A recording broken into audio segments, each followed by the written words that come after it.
All right. Yo, I think we're live. Mic check 1 2 1 2. Mic check 1 2 1 2. If anyone in the chat can hear me, just push one.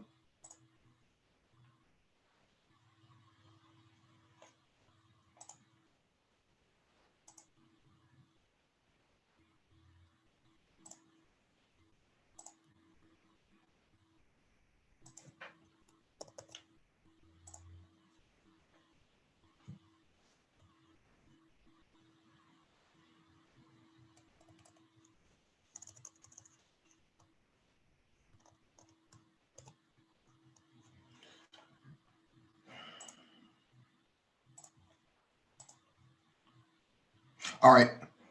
Thank you for the confirmation. Welcome back to the Black Brain Trust. This is episode 489, Black Economics. Please hit the like button as you come in. Share the video if possible. Hit that notification bell so you get all the updates from the Black Brain Trust, including those posted on the community tab. Document in the description beneath the video should be coming up. Give me about a couple minutes. If you want to engage in the discussion, there'll be a link in the chat for you to click on.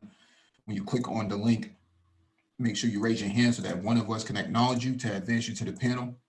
Just as an FYI, we are not certified financial planners. If you want a certified financial planner, go to cfp.net and look up one in the area. We do not give out financial advice on this channel.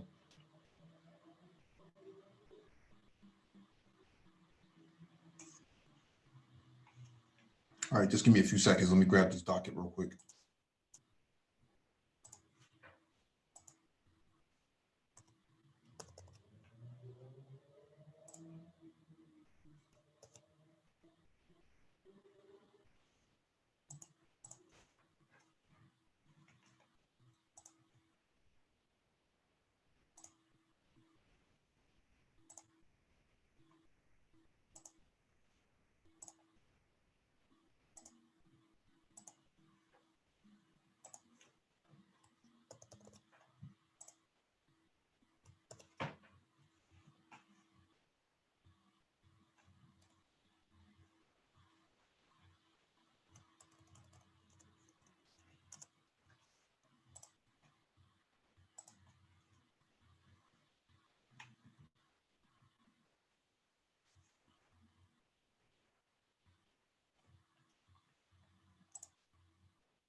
All right, just give me a few seconds. Let me post this in the description beneath the video.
All right, let's get started, man.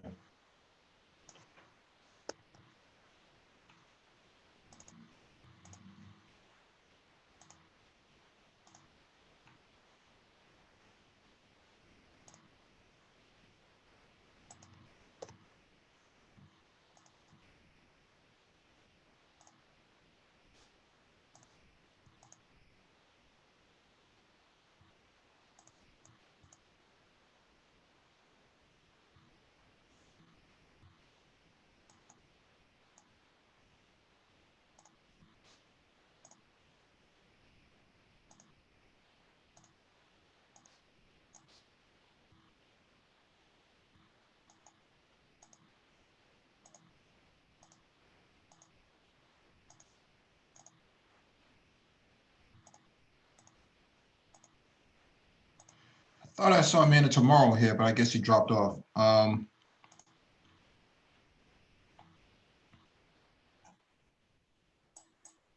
right, let me get started real quick because we got quite a few things on the docket tonight.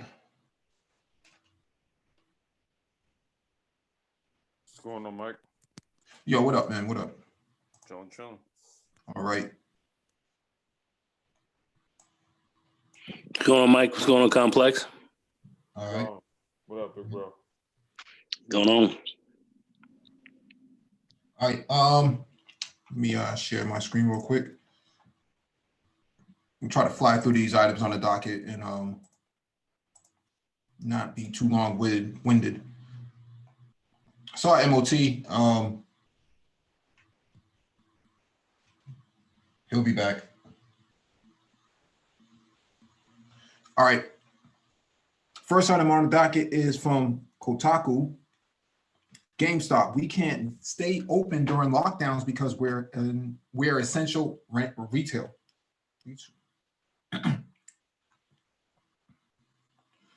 struggling video game retail chain GameStop told all of its stores this afternoon to stay open even in the event of a state or city lockdowns to protect against the COVID-19 pandemic, emphasizing that it is essential retail alongside groceries and pharmacies and should therefore be exempt from enforced closures. Due to the products we carry that enable and enhance our customers' experience in working from home, we believe GameStop is classified as essential retail and therefore is able to remain open during this time. The retailer said in a memo to staff this afternoon obtained by Kotaku. We have received reports of local authorities visiting stores in an attempt to enforce closure despite our classification. Store managers are approved to provide the document link below to law enforcement as needed. The document in question encourages police officers to call GameStop's corporate headquarters if they have a problem with this policy. The retailer said later this afternoon that it would be reducing hours, postponing all events, and suspending used game trade-ins until March 29th. Meanwhile, GameStop employees all across the United States have feared for their safety in the wake of the company's misguided responses to the COVID-19 crisis. Been with the company almost a decade, one told Kotaku this afternoon, this is indefensible. So people got to get their Madden on, I guess, while they're at home, unemployed. Hey, man, we're all at home now. What the hell else?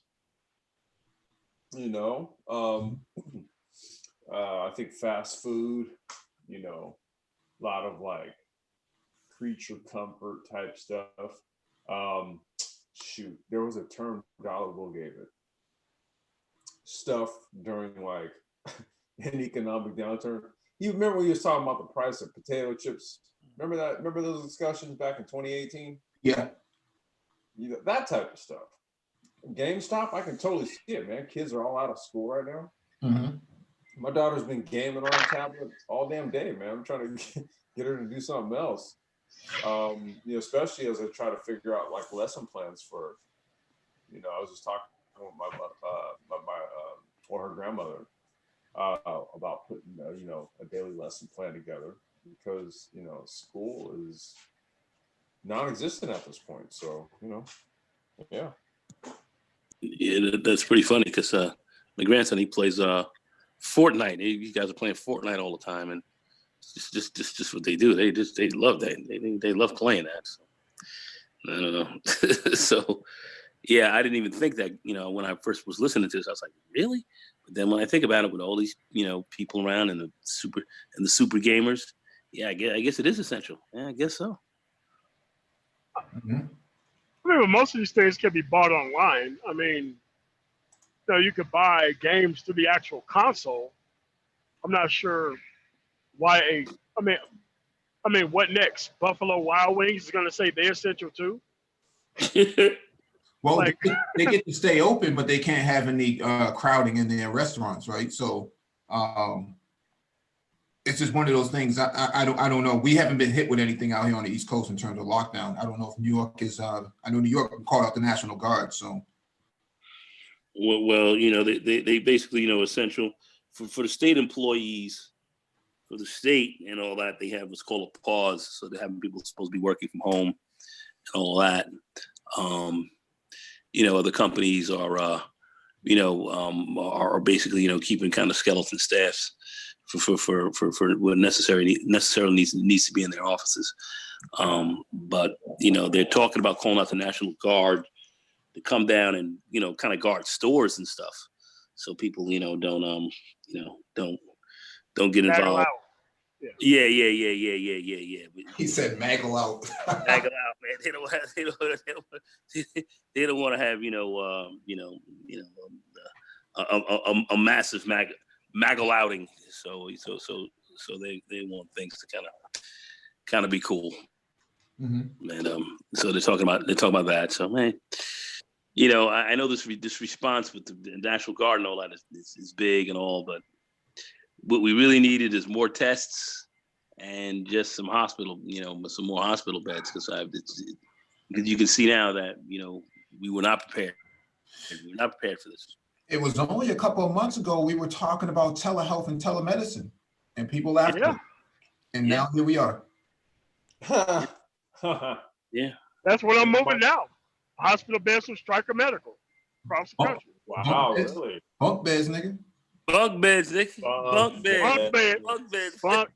I'm telling you. A little bit expensive though, about $50,000 a pop, but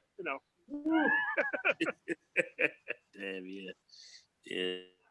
Those beds Yeah, are Mike, you're about to touch on something else here in a quick second that we've been talking about here for a good minute that people thought we were crazy talking about.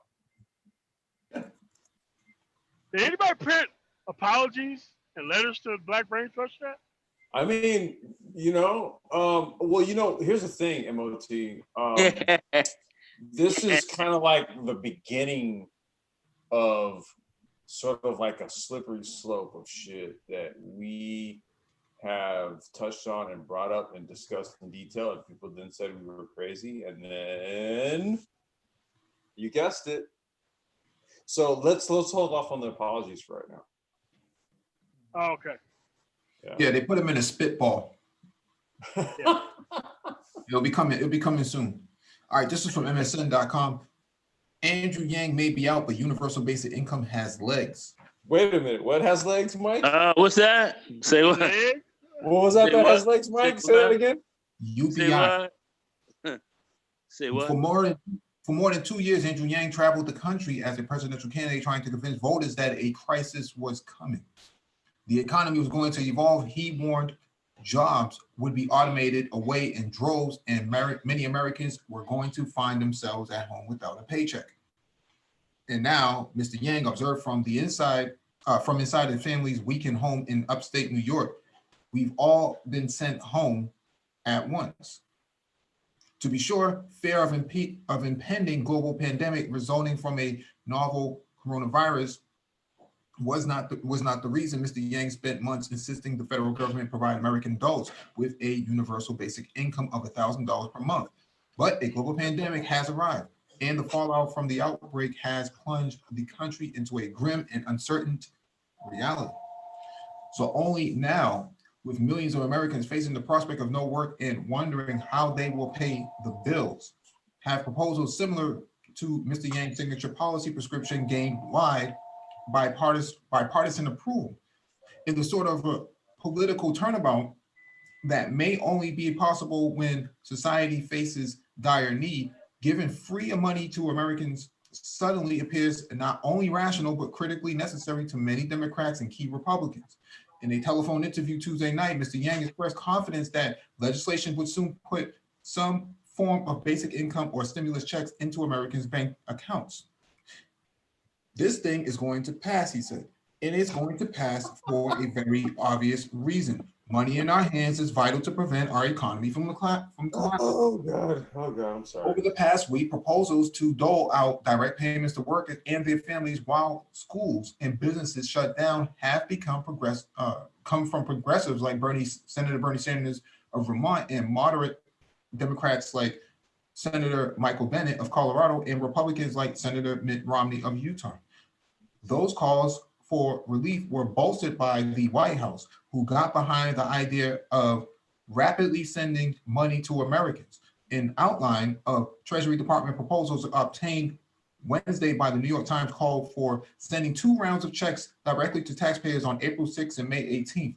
Payments would be fixed and their sizes dependent on income and family size, according to the outline, which would put the cost of each payment of $250 billion, part of a $1 trillion economic stabilization package. Speaking to reporters at a White House briefing on Wednesday, President Trump said the exact amount of checks was still to be determined while lauding the talks surrounding the payments as very bipartisan. Mr. Yang said he would recommend payments of $1,000 per adult and $500 per child in near term, with the hope that they could continue in perpetuity. My big concern is that we should make it consistent and once a month so that if this crisis continues, people don't see their savings evaporate, he said. If we were to have a lump sum in March, that money's not going to last until May or June. I hope this does become fixed policy, he added. But we're in a crisis right now, and the important thing is to just get money into Americans' hands. Oh. Hey, Well, Complex. yeah. Complex. Yes, sir. Yes, sir. Are you I? I'm packing another bowl. Rather than a fang couch, I got a fainting bunk bed. Listen. You guys go ahead. I'm packing another bowl. And I got some shit to talk. Okay, but I'm sorry. What the hell, Mike? What the hell, Negro? What the hell, MOT? Yeah. Mr. Sanders on Tuesday came out in favor of $2,000 cash payments to every person in America every month for the duration of the crisis. And a group of Democratic senators led by Mr. Bennett, Cory Booker of New Jersey, and Sherrod Brown of Ohio proposed sending as much as $4,500 to nearly every adult and child in installments this year. In an interview, Mr. Connor, a co-chair of Mr. Sanders' presidential campaign, said he would be willing to work with those who wanted to send checks quickly, but was concerned that that under some plans, financial help would not be targeted to those who need it most. You hear that? That means tax cuts and shit going to rich people, man. They don't care about people who ain't got this shit straight. Not even part of the conversation. This can't just be a one-time thing, he said. It got to be more sustained, and when you're sustaining it, it would become far better to give more dramatic relief to the working families and those who are unemployed. Indeed, the economic ripple effect of the virus is already being felt most acutely by service workers and hourly workers whose jobs have evaporated as Americans have been urged to practice social distancing. With so many Americans forced to stay home, some experts said that sending them money was the best way to stimulate the economy. We're in a situation now where we are almost surely going to have a recession. And unlike most recessions, we don't want people going to work. We want a lot of people to stay at home and not be interacting socially, said. And Gregory Mankiw, a professor of economics at Harvard and a former advisor to the president George Walker Bush, direct payments, he said, would allow people to avoid putting their health at risk for a paycheck. But Jason Furman, a Harvard economics professor who advised President Barack Obama, noted that while universal basic income had a lot of attractive features, it would be expensive to administer in the long run. Cash is very flexible and lets people make the choices that are best for them, Professor Furman said. But as large-scale permanent program, it would be very difficult to finance. So, what it's interesting that they mentioned that we're certain for a recession. We had said back in September, as a matter of fact, as back as early last year, that 2020 was going to be recession year. In fact, if you go through our dockets on previous economic hangouts, you'll see that we've been talking about that ad nauseum. And people said, you don't know what you're talking about. America has had great recessions quarter over quarter. Guess what? Not right now. Look, I had a very popular, provocative radio show host try to argue with me over the course of the last 2 days about this. Mm-hmm. So, speakerphone. Wait. I'm sorry. Do I sound okay now? You sound like you're distant, but go ahead. Oh, wait. Okay. All right. Do I sound okay? Yeah. Okay. No, I'm saying I had a very provocative radio show host trying to argue the virtues of this. And I'm like, look, your Republican conservative president has basically just gone full fucking socialist. Sure have. Well, I thought socialism was a bad thing. Mike, let's talk about it for a second. I mean, what does this look like to you?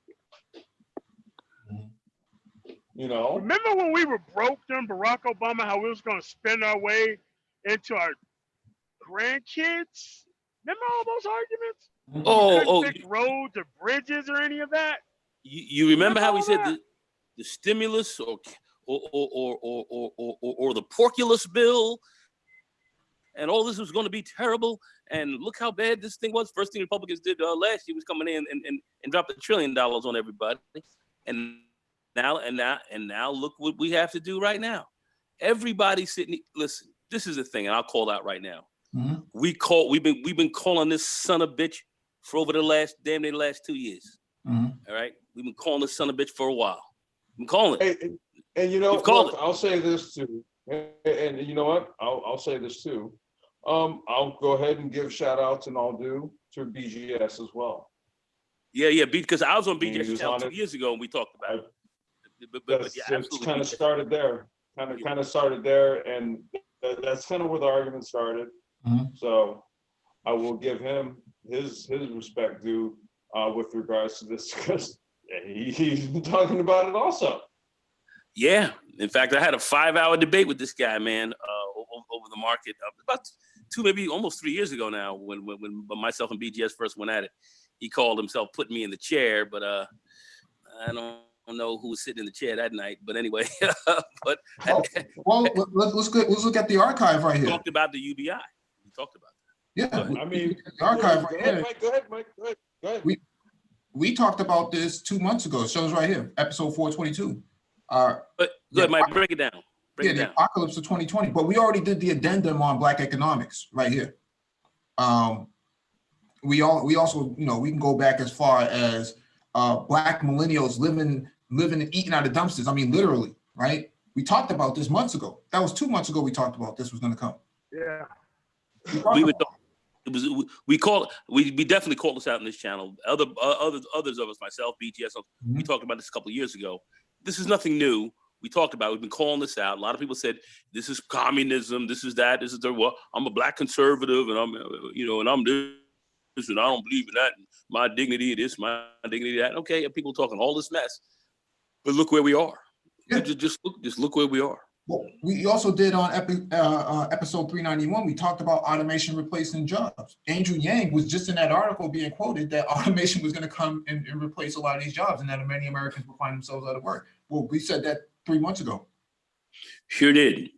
We definitely said that. Other channels have said that as well. I have to once again give another shout out He's got to give credit where credit's due. BGS did speak about this as well. Yeah, Black Monster speak. Yep. Yep. He definitely spoke on it. He wasn't the only one. A couple other brothers spoke on it as well.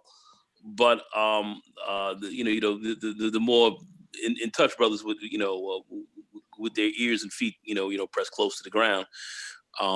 But yet others we're saying that this is an outrage. This is ridiculous. This is where we are. And with respect to what's going on now with this pandemic and how this, it looks like it's going to get worse and people are not going to want to be at work. And how's all that going to go down? You're going to have to start to subsidize. You got to underwrite some of this. And that's where and then that's where we're at. So for those who have any arguments against it, please step up and present your evidence against or present a good idea as to why this shouldn't go down. I'm all ears. I want to hear it. So should we start with "I told you so" t-shirts or? No. We can't do that. Okay. No. There's a whole host of calls we've made. Go ahead, Mike. I'm sorry. Go ahead, dude. No, I was just going to say we can go back to episode 334. Black millennials, money in the looming recession for 2020. Wait. Looming. That's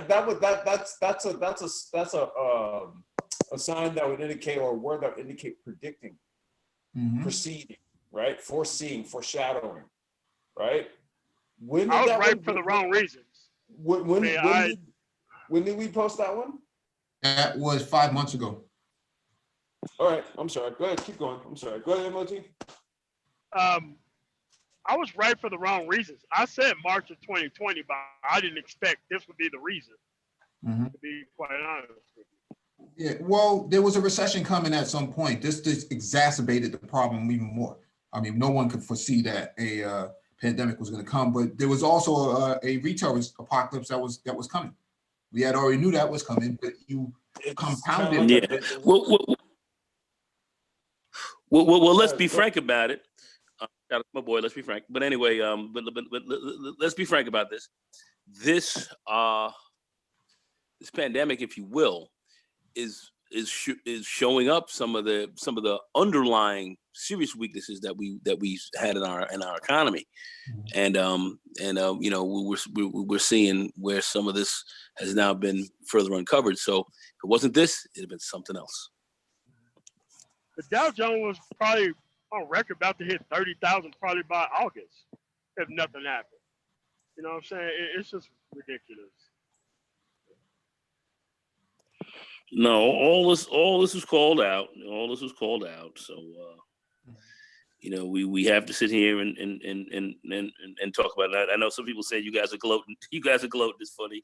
Are we gloating a little bit? A little bit. But at the end of the day, we did call this, and there are those who are out here who call themselves staunch conservatives and all of that, who are going to have with this out.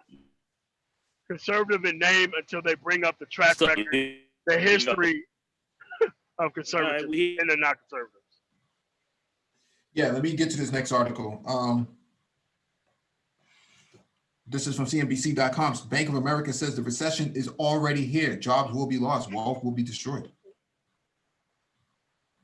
Expand this out. Oh, okay. Bank of America warned investors on Thursday that coronavirus-induced recession is no longer avoidable. It's already here. We are officially declaring that the economy has fallen into a recession, joining the rest of the world, and it is a deep plunge. Bank of America U.S. economist Michelle Meyer wrote in a note, jobs will be lost, wealth will be destroyed, and confidence depressed. The firm expects the economy to collapse in the second quarter, shrinking by 12%. GDP for the full year will contrast by 0.8%, it said. Bank of America looked at the labor market as a way to understand the magnitude of the economic shock. The firm expects the unemployment rate to nearly double, with roughly 1 million jobs lost each month of the second quarter of a total of 3.5 million. The coronavirus The coronavirus outbreak has already sent global markets into a tailspin as travel comes to a near standstill and businesses shut their doors. The S&P 500 and Dow Jones Industrial Average are trading in bear market territory and now sit around 30% below their all-time high levels from just last month. Meyer said it's only going to get worse. The firm sees a trough through in April, followed by a very slow return to growth thereafter, with the economy feeling somewhat more normal by July. Although the decline is severe, we believe it will be fairly short-lived, Meyer added. As the economy continues to face uncharted territory, Meyer said, salvation will come from aggressive action. When it comes to the policy response, there should be no upper bound for the size of the stimulus, in our view, she said. Bank of America is far from the only firm with a dire assessment of the economy. On Tuesday, Morgan Stanley said a global recession in 2020 is now its base case, while bond king Jeffrey Gundlach of Double Line Capital has said there's a 90% chance the United States will enter a recession by the end of the year. Yep. I'm gonna tell you right now, Mike, I got 3 emails this morning. One from Chase, one from Bank of America, and one from Cabbage. You know what they all 3 said? You have had a cut in your credit limit, even though I haven't done anything with some people in years. Yep, you have a $50,000 limit with Bank of America. Now it's like 15. I used to have similar with Chase, and now it's 10. Wow. Trust me. And it's like, boom, it happened. I've left all them banks alone. I've vacated them business. Nah, I don't fuck with Chase. They held the mortgage. No, I mean, you know, I held their credit cards. So I just put it in other people's names, you know, put a lot of registered users on it. But this is what's happening, folks. Because the banks know. The money people know. The banks know. They're not going to make a mistake. Yeah, you damn right about that. You damn. But I also saw when the Fed started cutting rates again and we're dropping them down. Zero though. It's zero though. Zero. I told people last year. People remember. You know, I said, watch that Fed funds rate. Watch that close. That's the rate. That's the rate you got to look at to tell you, you know, what's getting ready to go down. You got to be looking at that. And showing up, boogie. So here we are, and I don't know. I don't know if the Tangerine Man is going to get reelected. I don't know. We'll have to see. We're gonna start that stuff. Somebody else is gonna get in office, and they're gonna go even further with the printing of money and doing all this other stuff. But then they can't say anything because it started under that guy. Yeah. That is true, man. Now it's the perfect time to start making sure that nobody has student loans and everything else before we go to the bargaining table and start giving stuff away. Now it's the perfect time to be like, okay, no more student loans, ever, period. Or write off all the ones currently on the books. You want this bailout? Get rid of them student loans and cut all these interest rates of everybody who got homes on the market. They're already talking about knocking off $30,000 in student loans the other day. I think that was Oh yeah. Yeah, already talking about that. Yeah, right. Early this week. This is going to be a fundamental reshoot. Wow! Wait a minute. This is under a Republican president. That's right. This sounds very, very, very social. Are you talking about socialism? Oh no, don't talk about that. I mean, just how it sounds to me. I'm not implying anything. Complex. No, complex. No. You know, okay. Let me mute. To the next item on the docket from NPR.org. U.S. orders up to a year-long break on mortgage payments. Year-long. A year-long. That's gonna crush they got to bail out the banks now. The banks are gonna have to. Yeah. Homeowners who have lost income or their jobs because of the coronavirus outbreak are getting some relief. Depending on their situation, they should be eligible to have their mortgage payments reduced or suspended up to 12 months. Federal regulators, through the mortgage giants Fannie Mae and Freddie Mac, are ordering lenders to offer homeowners flexibility. The move covers about half of all home loans in the US, those guaranteed by Fannie and Freddie. But regulators expect that the entire mortgage industry will quickly adopt a similar policy. Under the plan, people who have suffered a loss of income can qualify to make reduced payments or be granted a complete pause in payments. That forbearance is up to 12 months, depending on their particular situation, says Mark Calabera, director of the Federal Housing Finance Agency, which oversees Fannie and Freddie. Homeowners can't just stop paying their mortgage. They need to contact their servicer. That is the lender that they send the check to every month, he says. That lender will work with them to be able to work out a payment plan. Obviously, we hope to get them back on their feet as soon as possible. Cabrera says that people in the financial distress because of the coronavirus can't just verbally testify to that over the phone with their lender.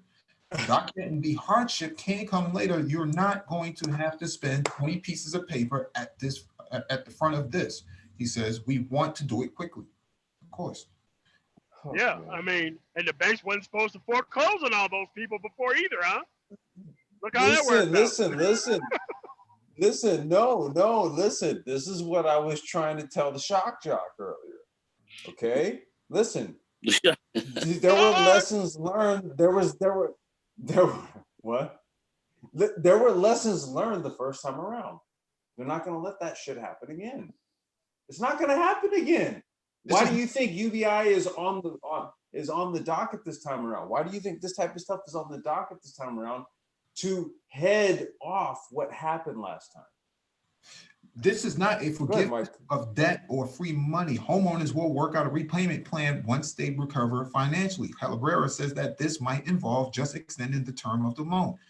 I think this is a great first step, says Chris Meyer, a real estate economist at Columbia University's Business School. He says the move is critically important at this point, so we don't just have a mass panic. There's enough stress and uncertainty about the virus that people shouldn't need to worry about losing their homes, he says. Fannie and Freddie are directing lenders not to report to the credit bureaus for late or missed payments if they are in one of these forbearance plans. Mayor says that's a key element of the plan. We don't want people who have been responsible in making their mortgage payments to suddenly be declared delinquent and to lose their access to credit, he says. That's really important for the economy to recover as quickly as possible after the outbreak is over. Let's fight the virus and let's hold people harmless for something that they didn't control. Giving cash money to guys who are not working, keeping the houses from going under, basically giving the people a basic fundamental kind of bridge loan, stimulus to kind of keep things going, and then give them a workout program as we come out of it. So it's just you're just amortizing this out a little bit longer. It's a smart thing to do in a crisis situation like this. And this is what people generally never really had before, but this is what we're getting right now. Is it kind of somewhat of a socialist type of a move? Well, I think it's the same kind of deal that you extended to the banks and everything else like that. But now difference? But there's no difference. But now you're applying it to people. That's what I'm saying. A lot of folks, they don't understand the economy. They don't understand. It's only socialist when it comes to people. It's only socialist that it comes to who? It. Yeah, it's only socialist when it comes to people. Yeah, yeah. So social, right? You're right. Because it's social, but when it comes to corporations, it's called corporate subsidies. Mm-hmm. Yeah. See, we call it two different things, but it's fundamentally the same shit. These moves don't exactly the same thing. These moves don't do anything to help renters. Many municipalities are halting evictions for people who can't pay rent, and housing advocates hope the federal government comes up with a program soon to offer financial assistance to renters who, in most cases, have fewer financial resources than homeowners. Bunk beds, nigga. Yeah. I'm ready. Oh no. I'm ready. Bunk beds. Oh.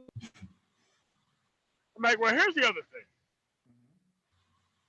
I told people that it was never going to come down to black people when anything came to change. Them rural whites are about to get them about to get everything cut by October. That's why they're trying to put something together. Because if that 2021 budget go through and the stuff that they got going now, I'm telling you, it'd be blood in the streets. And not from black people because they already cut their stuff enough. It's from these rural whites. Wait, MOT, say that again? What's in the 2021 budget that starts in October? Uh-huh. They really cut off a lot of rural whites from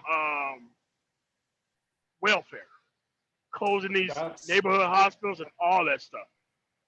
What is that? That's Q3, the Q3 budget? That's October, right? Yeah. Yeah, October. If nothing changed, this was going to hit right before October. What are they cutting out of that? And listen, and the reason why much of this is going to go down, and the president's going to try to push this, which I find kind of interesting that the Democrats have talking about doing some blocking on this, Nancy Pelosi. Oh, you got it. Yeah. Oh, hold on. We're going to get to that. You got it. We're going to get to that, but we're going to get to that. But this is a very important piece of for the election year to get him elected. To get him reelected, well, at least I bailed the people out and I took care of y'all and X, Y, and Z. That's what they're trying to do. Nope. That's what I'm trying to do. Go ahead, MOT. Go ahead, baby. Go ahead. I would play politics with it too. If I was her, I'll play politics with it. Yeah. Because you can't have this dude getting reelected. Yeah. Just can't. All right, let me go to the next item on the docket. I definitely don't want to see him get reelected. Let me go to the next item on the docket from usatoday.com. California City gives residents $500 a month. Is this the future of progressive politics? What? Stockton. After losing a steady job 2 years ago, Zona Everett struggled to make ends meet. She drove for ride-hailing services, clipped grocery coupons, turned in recyclables for gas money, and traded manicures for press-on nails from Walmart. Then a phone call changed her financial outlook. Everett learned she had been selected to become one of the 125 Stockton residents receiving a $500 a month for 18 months, a first in the nation pilot test of Universal Basic Income, or UBI. Hey, Mike, real quick, shout out to Shock Jock. This is the city I was referencing in our discussion about UBI. Go ahead, Mike. Everything in me was like, yes, says Everett, 48. I needed this right on time. 8 years ago, this Central California agricultural town, known for producing almonds and grapes, became the nation's largest municipality to enter bankruptcy. Now, Stockton is in the news for a project that seeks to lift up low-income residents with a UBI, and off-resurrected economic idea thrust into the national limelight by the recently shuttered presidential campaign of Andrew Yang. It's a pretty sister right there. The idea of free money grabs headlines and stirs debates, while extra cash each month, no doubt, is a boon to dozens of Stocktonians. In the program, economists, researchers, and politicians and labor leaders are mixed about whether this small and privately funded experiment will provide major proof points in support of a truly national UBI, which by some estimates would cost taxpayers upward of $3 trillion. Supporters are resolute that a financial assist to those living in the poverty line allow recipients to gain control of their financial lives and improves their mental and physical health and gets them focused on investing in their own futures. Overall, the results of the UBI are quite encouraging, says Iona Maraesu, assistant professor of public policy at the University of Pennsylvania School of Social Policy and Practice and the author of 2017's No Strings Attached, the Behavioral Effects of U.S. Unconditional Cash Transfer Program. Wait a minute, Mike, interesting. You mean to tell me that they determined that the effects of UBI were encouraging through an actual case study? Mm-hmm. Maraesu has researched similar programs where taxpayers get money from the government unrelated to employment, such as the Alaska Permanent Fund, which since 1976 has socked away some $64 billion in oil production revenue that is used each year for dividend payments to residents. In 2019, 631,000 Alaskans each received $1,606. Hey, Mike, real quick, shout out to the general for bringing up that very example from Alaska with regards to UBI and application. So shout out to him. Go ahead. I'm sorry. We found that UBI increases health and education outcomes among the poor, says Marielson. It does not increase spending on drugs and alcohol, and one study shows a decrease in drug use and crime. Wait a minute. Wait. Could you actually go back and read that again? We found that UBI increases health and education outcomes among the poor, says Marielson. It does not increase spending on drugs and alcohol, and one study shows a decrease in drug use and crime. I Now, thought Mike, they were you know what's going to spend that interesting? money exclusively on that stuff. Wait, Mike. Hold Hold on. They said the Negroes. Yep, They said the you got Negroes. it. You go ahead and go. You got it. You got it. Go ahead. They said the Negroes were going to spend that on drugs, alcohol, and sex. Yeah. If you get your That reparations, money's supposed to be spent on get your reparations right now, what they going to do with it? Okay. Renaissance. See, Man, Mike. Sorry, yeah, go ahead. Renaissance Man has his hand up. Go ahead. Yeah, I keep trying to get him in. I don't know what's going on here. Hey, what's up, guys? Yeah, put some volume on your mic, bro. Hey, can you hear me? Yeah, go ahead. Is You he good? in? Is he in? No, yeah, I'm here. Go ahead, Renaissance Man. Okay, Hit it. all right, there you go. Yeah, no, I was gonna Got it, add I was gonna add two things. First, with regard to UBI in general, I'm sure y'all know this, but a lot of people seem to not realize that UBI is actually something that people like, I believe it's Thomas Paine has advocated for, way back in the day. Obviously, Martin Luther King was an advocate, as well as even Charles Murray, who wrote the Bell Curve. He supports UBI. So across the spectrum, you have support for it. And the other thing I was going to add with regard to this study, one thing that will be interesting through all this is I was actually reading today, wherever you go, wherever there's a larger population of Black people, the support for welfare and social programs amongst people who are white goes down, actually, because of the mentality that you were basically joking about earlier, Mike. People going to spend the money on drugs and sex and all this other stuff. So it's interesting you have these studies coming out and everyone is moving to spend this money in this economy in this way. So hopefully that'll change some perceptions. And I was going to add too, I was actually watching CNBC the other day. They even had a guy who was a libertarian who owned a finance firm, and he came out and said, we need $1 trillion of stimulus to save the economy. So that shows you where people's minds are.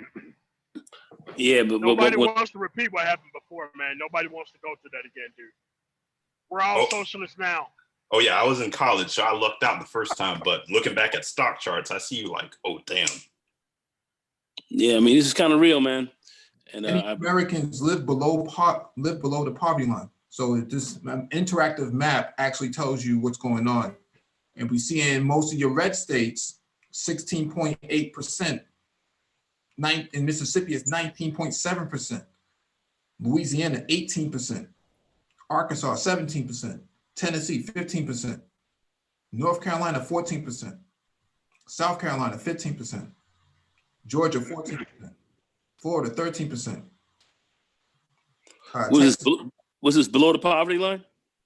Live below the poverty line. Yeah, those for all practical purposes are kind of quasi. It's North Carolina feels, but most of them are kind of America's third world countries. But anyway, go ahead. Yeah, well, they Africans don't have running water and don't have electricity. And always never forget, running water in Mississippi don't taste too hot either. Mm-hmm. But remember, don't ever forget, they don't like you though. Anyway, go ahead. That's Virginia, 17%. Yeah. So let me just finish this up real quick. Critics of universal basic income, however, worry that free money would erode the value of work as well as jeopardize existing social safety net programs on which many living at or below the poverty line rely. Others stress it's difficult to predict whether a national UBI program would work for a nation as large and politically divided as the United States. I expect Stockton's UBI experiment to be positive, says Jesse Rosing, co-director of the Opportunity Lab at the University of California, Berkeley, which examines the causes and impact of poverty. But you can't answer the really big questions until you implement it on a large scale for a long time. Correct. Hold on one second, Mike. Just real quick. So you mean to tell me that the study was actually conducted by Cal Berkeley? Mm-hmm. Okay, all right. Just footnote. The Now, you Stockton, sure you sure it wasn't the National Association of Cuts? the Stockton Economic Empowerment Demonstration, or SEED, in February 2019 and will conclude in July. It has a $3 million budget for both the financial payments and resulting research, with $2 million coming from donations from foundations and individuals, and $1 million from the San Francisco-based Economic Security Project, which supports economic efforts to battle poverty. Natalie Foster, co-founder of the Economic Security Project, along with the early Facebook employee Chris Hughes, says whether it's seeing people leave behind a side job or not driving another 5 hours that day for Lyft or being with their families more, the sense of well-being $500 can give them is very profound. Stockton's 29-year-old mayor, Michael Tubbs, grew up here in poverty, watching as his mother worked long days and really had time off. What about his father? That's a brother, by the way. Yeah, he's a millennial. A lot of people are struggling in our national economy, not just single mothers, says Tubbs, the city's first African-American mayor. Whoa, wait. Run that one back. Run that one back. Say that again. First what? What was that first line of the paragraph there, Mike? A lot of people are struggling in our national economy, not just single mothers, says Tubbs, the city's first African-American mayor. There are teachers, cops, firefighters, social workers, people with a lot of credit card debt or student loan debt or rising housing costs, and everyone could use a little bit of help. Most of the randomly selected participants are women, 70%, and the overall group breaks down as 47% white, 28% African-American, 11% Asian, 2% American Indian, 2% Pacific Islander, and 10% other. Okay. Roughly 43%. Wait. Can you wait. I'm sorry, Mike. Can you break that number? Can you break those numbers down just one more time? Most of the randomly selected participants are women, 70%, and the overall group breaks down as 47% white, 28% African American, 11% Asian, 2% American Indian, 2% Pacific Islander, and 10% other. Roughly 43% have full or part-time jobs, 20% are disabled or not working, 11% are caretakers, and 11% are looking for work. When asked by researchers what they have been using the $500 on each month, recipients report that 40% of their money was spent on food, 25% on merchandise, 12% on utilities, according to the report SEED officials released last fall. People are covering their basic needs and using the money in a way that makes sense for their families. There you go. Wait a minute. Wait a minute. Go ahead, Negro. No. Go. You got it. No. Go good, because I know exactly where Complex is getting ready. Okay. But the bottom line is, this is not about, oh well, this is good. They're gonna be welfare balling on this. This is basically about subsistence. This is about survival. This is about keeping your head above water. It's about buying food, the basics, keeping the basic stuff going. That's what this is about. That's what this whole thing is about. You mean to tell me that this is essentially kind of like a lifeline sort of thing, right? Like just to. Oh, come on, fam. All right. She says she isn't surprised grocery runs make up half of the spending. Food is the one thing you can control. It expands or shrinks based on the amount of resources. The city of Stockton sits in the heart of the San Joaquin, I don't even know how you pronounce that. San Joaquin. Yes, San Joaquin Valley in central California. A massive river delta flows from the San Francisco Bay about 70 miles inland to Stockton, giving rise to the port of Stockton. A racially diverse city, just 19% of its 300,000 plus residents identify as white, with the rest reporting largely as Hispanic and Black, according to the census report. Wait a minute. Wait. Give me those numbers again. A racially diverse. Give me those numbers again. A racially diverse city, just 19% of its 300,000 plus residents identify as white, with the rest of the reporting largely as Hispanic and Black, according to the census. Wow, but wait a minute. But the recipients of the UBI were largely white. Okay.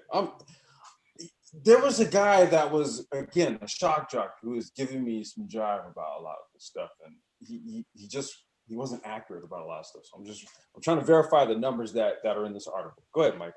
Crime, poverty, and illiteracy have been persistent issues. In 2009 and 2011, Forbes magazine named Stockton one of the country's most miserable cities. In 2012, poor city leadership, unsound financial decisions, soaring unemployment rates, and a crippling housing crisis created by the 2008 Great Recession resulted in the city declaring bankruptcy. At the time, it was the largest city in the US to do so. Since exiting bankruptcy in 2015, the city has improved its lot and was even cited in 2018 as the model of fiscal responsibility by the California Policy Center.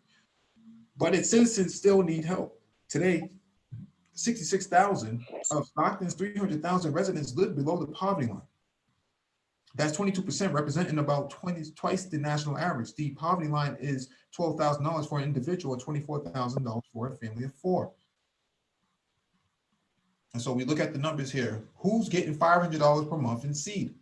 70% female, 30% male. Ethnicity, white, 47%, Hispanic at 37%, Black at 28%, Asian at 11%. Covered that already.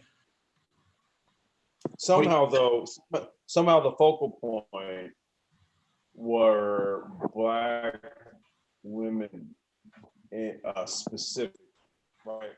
Your mic is breaking up a lot, Complex. Your mic is breaking up a lot.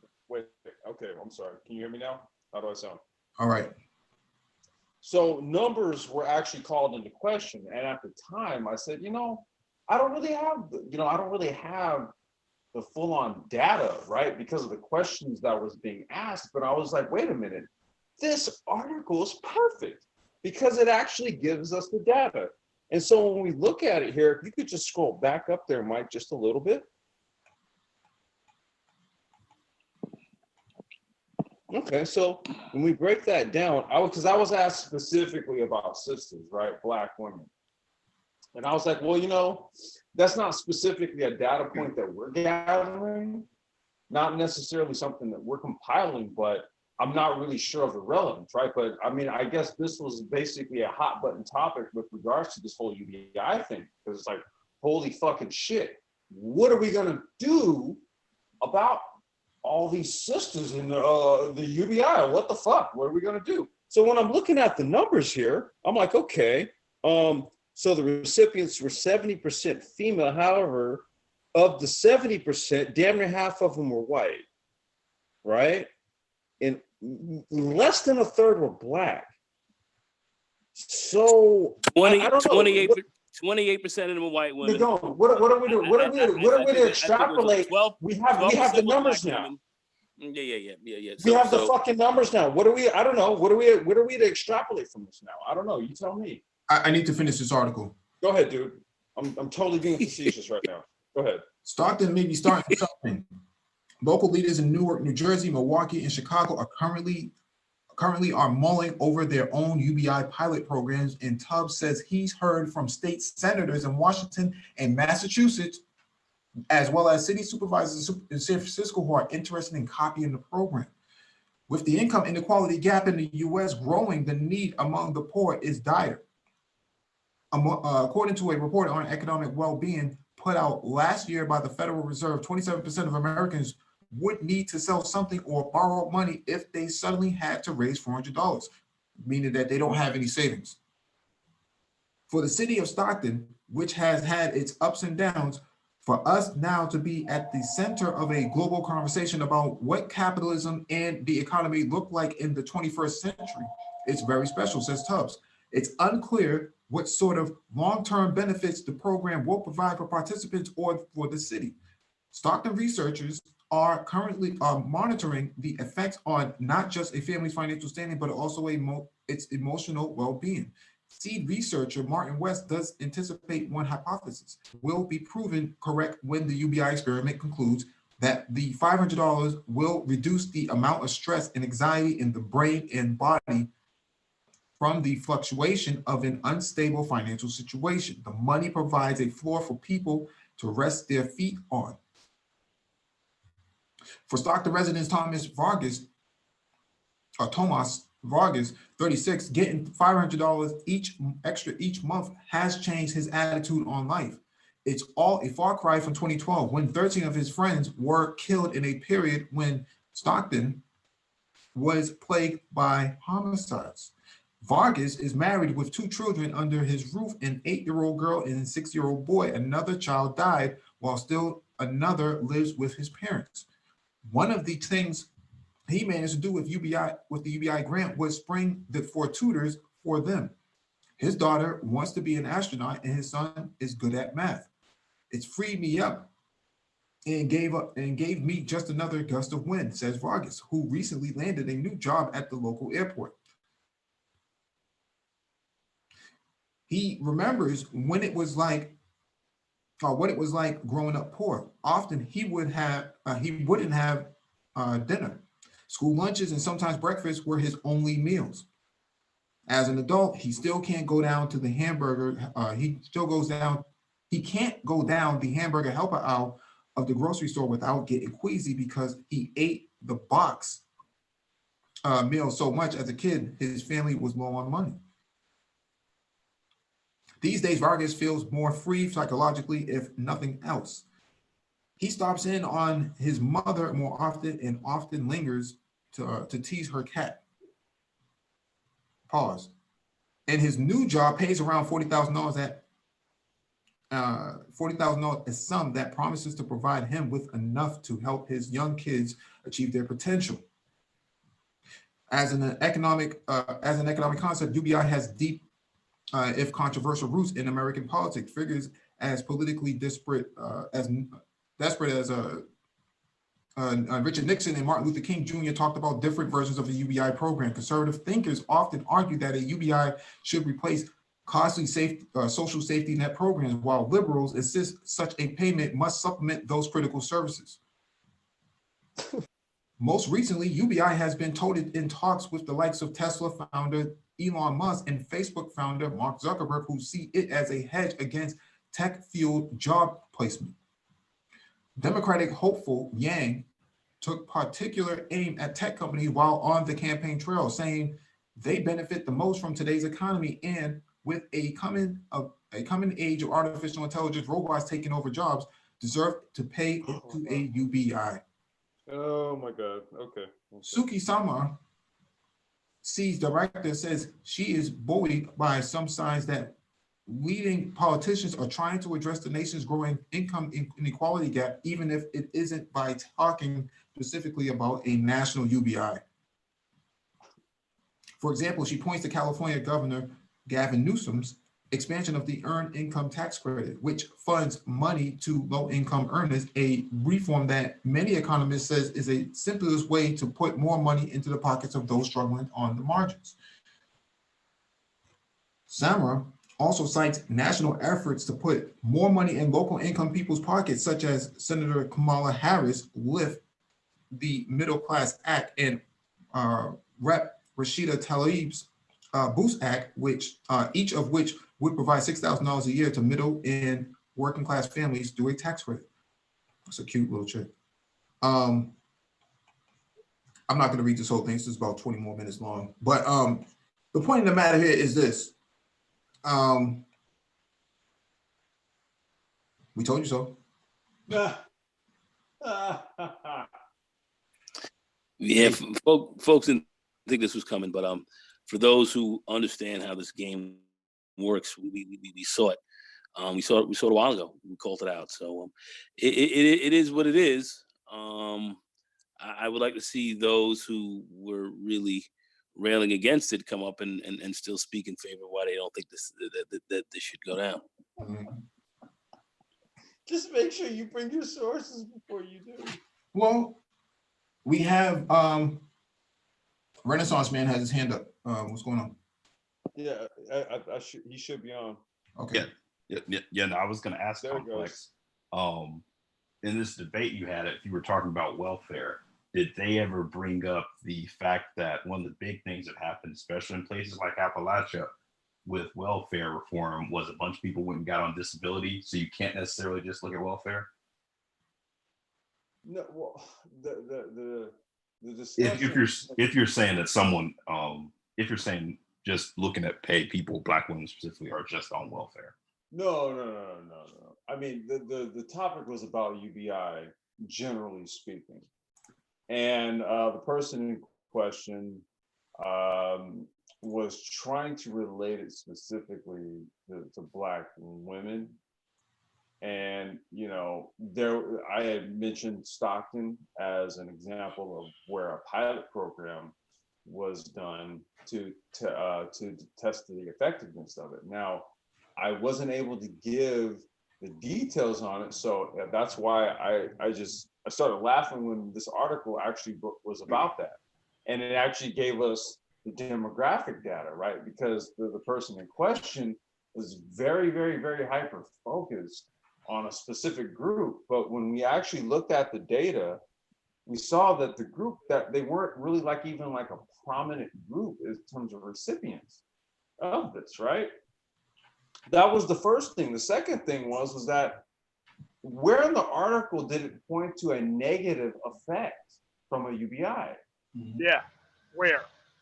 Where? I don't recall. And this is why I had to really just hold it all in and press the fucking mute button on my phone, because I'm like, wow, well, this is actually backing up everything that I was saying.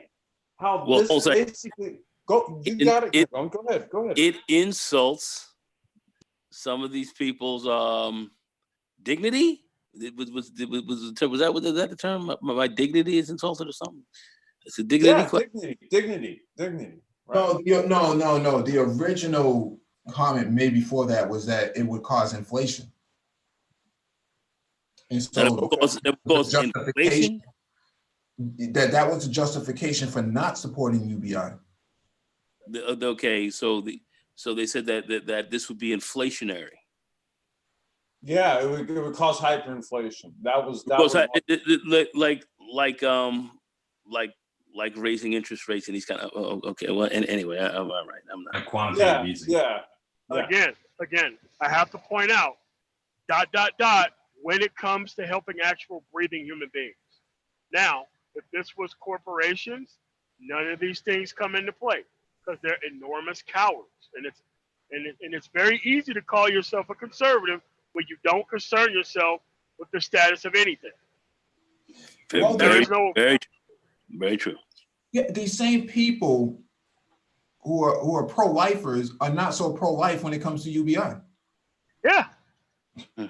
But the pro-lifers are okay with tax cuts and the largest 500 corporations not paying any taxes. That's pro-life.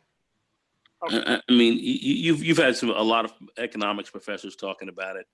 One of the most one of the more famous ones is Dr. Richard Wolff. He speaks on this quite a bit and was talking about the UBI good 3 years ago, maybe even longer, and gave examples of current day UBIs that we have currently. Like there was something called what was that called again?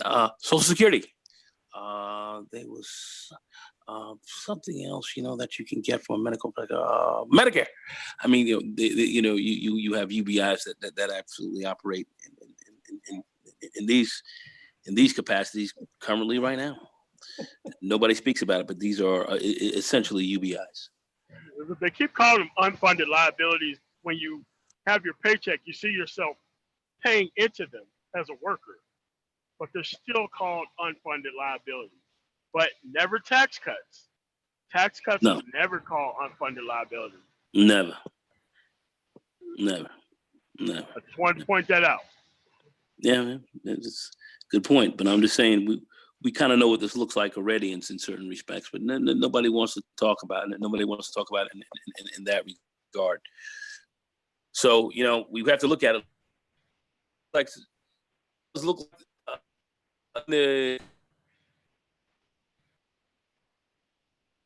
All right, let me go coming to here a little bit faster than we may have had. your mic is breaking up a lot, Negro. Okay, I was gonna say, yeah. I'm sorry. Maybe You're maybe good I was now. out of You're range. good now. I was just saying. You're good now, but Mike. Yeah, looks like this UBI may be coming by a little sooner than we had anticipated. Yeah, let me get to this next article. This one is from thehill.com. Mnuchin confirms plan for $1,000 cash payments to all Americans.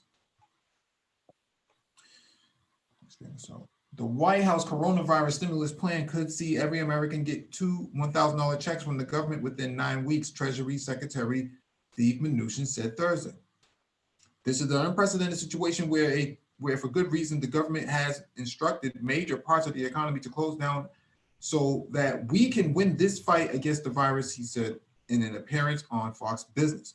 While we're doing that, we understand that there are impacts on hardworking Americans, and the president is determined to support them here.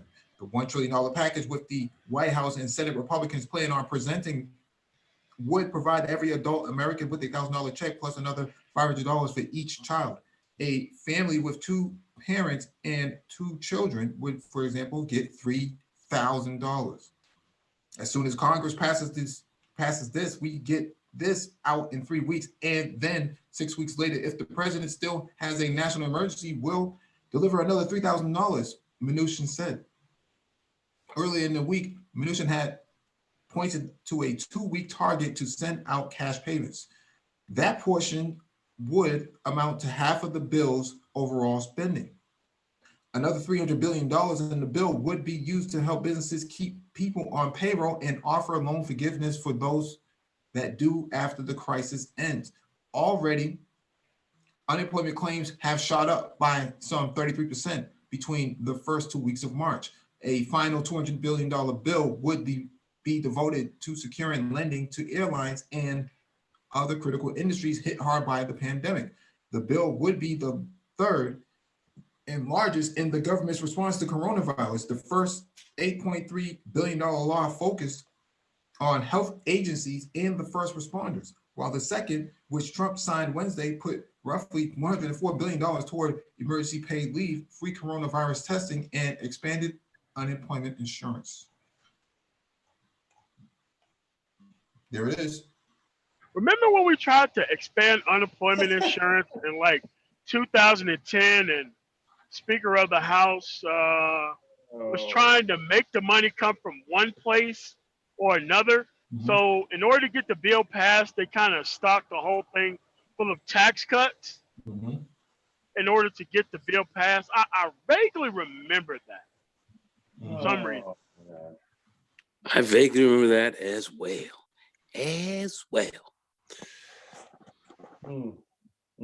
Very interesting. Very interesting. Remember when Bush did that? You know, it wasn't called socialism or spending ourselves into our grandchildren's pocket. Like, I vaguely remember. George W. Bush did that. I vaguely remember that it wasn't called that. None dare call it that. Okay. There was no Fox News wall-to-wall specials. None. Renaissance man. Oh boy. Yeah, what's up? No, you have anything you want to add to that? No, I'm good. I saw this coming a long time ago. Obviously, Trump is in an election year and doing everything he can to save this economy. So no, he's doing everything he can to save himself. The economy comes probably second. Yeah. All right. This is from newsatlas.com. Canada's canceled basic income trial produces positive results. Oh. A new report from researchers at McMaster University and Ryerson University has surveyed over 200 participants from a prematurely canceled basic income experiment that took place in Southern Ontario between 2017 and 2019. The report suggests participants saw improvements in mental health, housing stability, and social relationships, along with less frequent visits to hospitals and doctors that lowered the impact on general health services. Wait a minute, Mike. I'm sorry. I don't mean to interrupt you, but you mean to honestly tell me that there were actually positive health outcomes as a result of this? On So top of the system that already has positive health outcomes, so we No. got even more positive health outcomes. yeah, shout out to Classic Ruby. Over the past few years, the idea of universal basic income has moved from the fringes of economic theory and philosophy into mainstream politics, with concerns over the impact of automation. Popular support has grown for some kind of basic income as a social welfare safety net. However, in practice, basic income experiments around the world over the past few years have taken on a huge variety of forms, from specifically targeting unemployed members of a community to more complicated means-tested systems. Payments that vary depending on an individual's employment income. The Ontario Basic Income Experiment was a pilot project designed to test whether a basic income payment regularly given to low or no income participants would reduce poverty more effectively, encourage work, reduce stigmatization, and produce better health outcomes and better life chances for recipients. The design of the experiment presented a model where participants were guaranteed either 16,989 Canadian dollars, 12,180 American dollars per year if they were single, or 24,027 Canadian dollars, $17,230 per year for a couple. For every dollar a participant earns through employment, they lose 50 cents from their basic income payment. This means that basic income proposal would only apply to individuals earning less than 34,000 Canadian dollars, or $24,380 US a year, or couples earning less than 48,000 Canadian dollars, or $34,420 US. The experiment enrolled 4,000 subjects and was planned to run 3 years. Within months of the project commencing, a new government was elected in Ontario and the experiment was swiftly canceled. Social Services Minister at the time, Lisa McLeod, said only in July 2018, the project was expensive, unsustainable, and clearly not the answer for Ontario families. By the time the project was completely cut off, most participants had been receiving the basic income payments for around 17 months. The new report set out to gather data from the number of participants who took part in the project using online surveys and qualitative interviews. The data gathered survey responses from 217 subjects and conducted in-depth interviews with 40 individuals. While the report is obviously limited by premature cancellation of the 3-year project and small cohort evaluated in the survey and interviews, the researchers say several interesting and useful patterns emerged. In terms of physical and mental health, the vast majority of survey subjects reported notable improvements following the rollout of the basic income project. Around half of the subjects reported decreased use of alcohol and tobacco, while 79% reported better physical well-being. 83% reported better mental well-being. Oh, wow. Did they have a report just for Negroes that show opposite of that? Do they have that report? We would have to get vision on the panel. Looking at the subjects' use of services, around a third of all subjects reported reductions in visits to doctors in hospital emergency rooms. This suggests basic income may be a useful general public health strategy, resulting in a reduced load on public health services. Mike, people, this article you're reading, I know there are people right now that cannot even believe that they're hearing this. One of the frequent arguments against basic income proposals is they engender unemployment and would decrease motivation to enter the workforce. The data gathered in the new report doesn't back up those concerns, with only 17% of those in the pilot leaving employment once the basic income payments commence, and most significantly, nearly half of those subjects who stopped working during the pilot returned to school or university to upskill for future employment. A 35-year-old man describes in the report how the basic income allowed him to complete a training course, which resulted in him getting a security guard license. This released him from being dependent on a single untrained job and allowed him to expand his employment opportunities. Oh my God. Okay. My boss was pushing me to get it. the man said, according to the report, but I could not afford it before basic income. I was actually able to pick up more gigs. I got more jobs and hours out of it. Over half of the subjects surveyed indicated working both before and during the project. Of those subjects, many noted improvements in working conditions and job security, often through a sense of being empowered to find better jobs.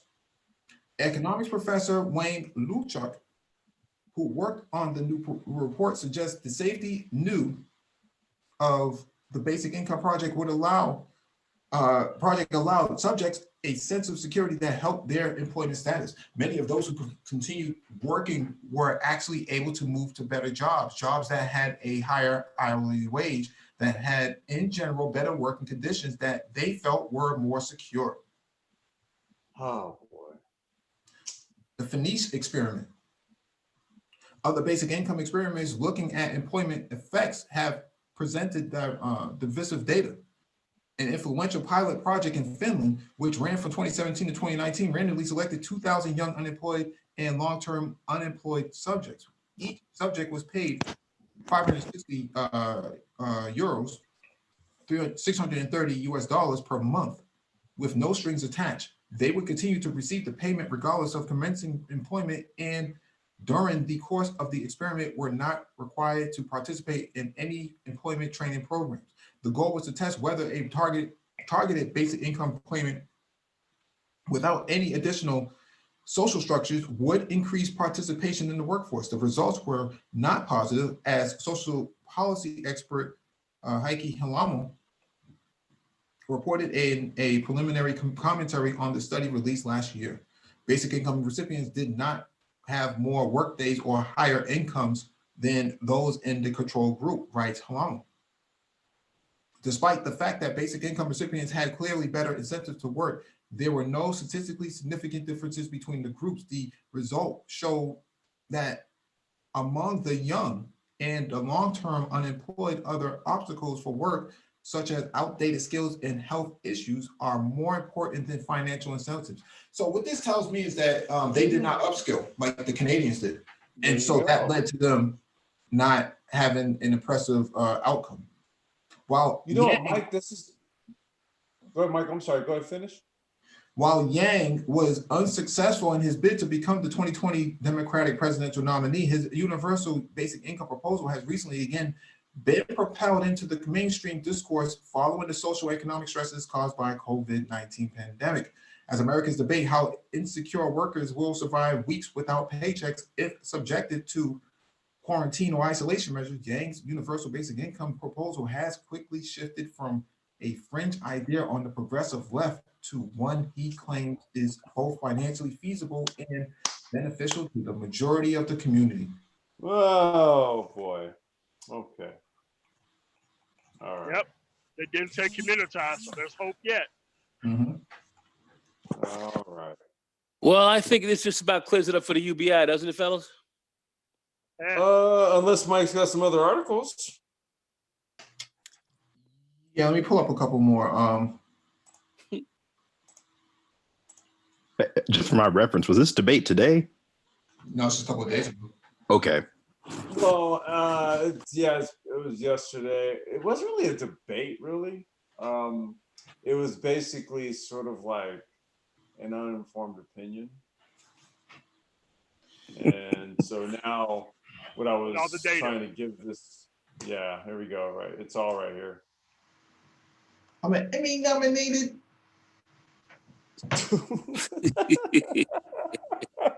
This tone talks to me. Emmy nominated. All right, this one is from Vox.com. Americans have fewer kids than they say they want. Alaska has a solution. Alaska's small basic income is causing parents to have more kids. I'm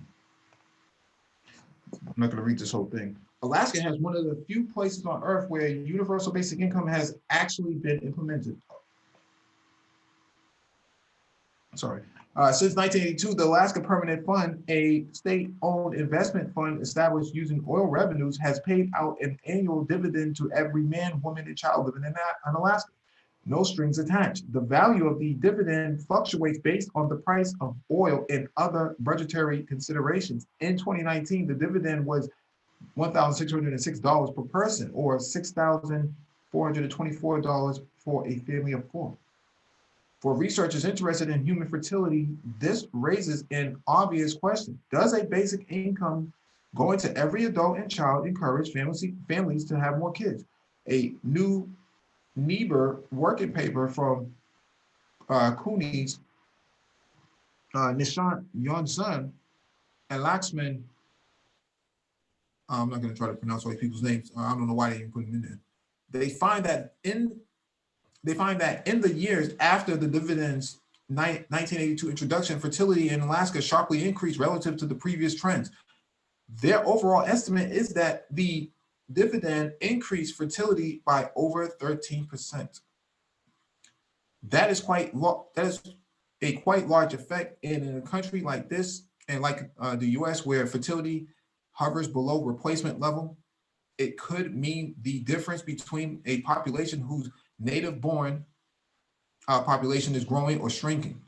And this finding could also bolster support for basic income and similar policies among social conservatives who worry deeply about falling fertility. So those who claim to be conservative, who are pro-lifers, can't stand UBI, but UBI actually increases the fertility of pro-life. What better way to be pro-life than to support UBI? Oh no. It wasn't said on Fox News, so it don't exist. Oh man. I'm not going to read this whole thing, but obviously the gist of this that it increases. So you don't have to. No, I'm just going to go to the next article. Complex is crying over there.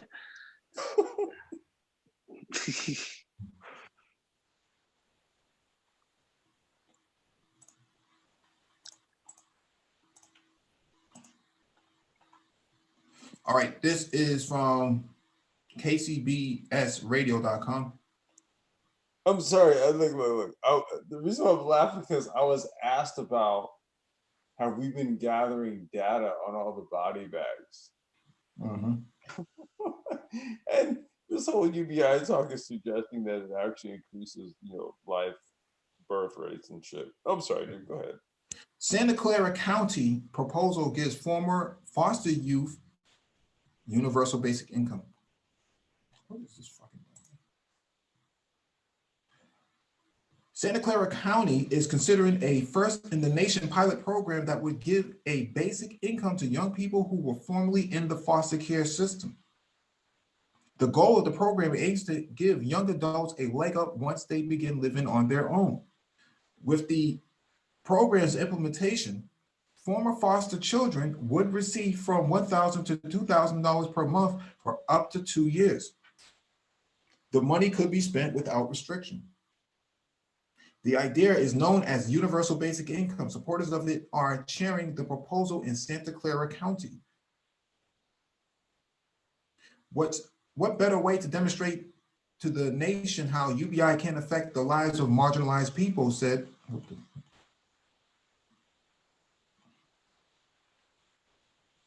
I don't know what just happened.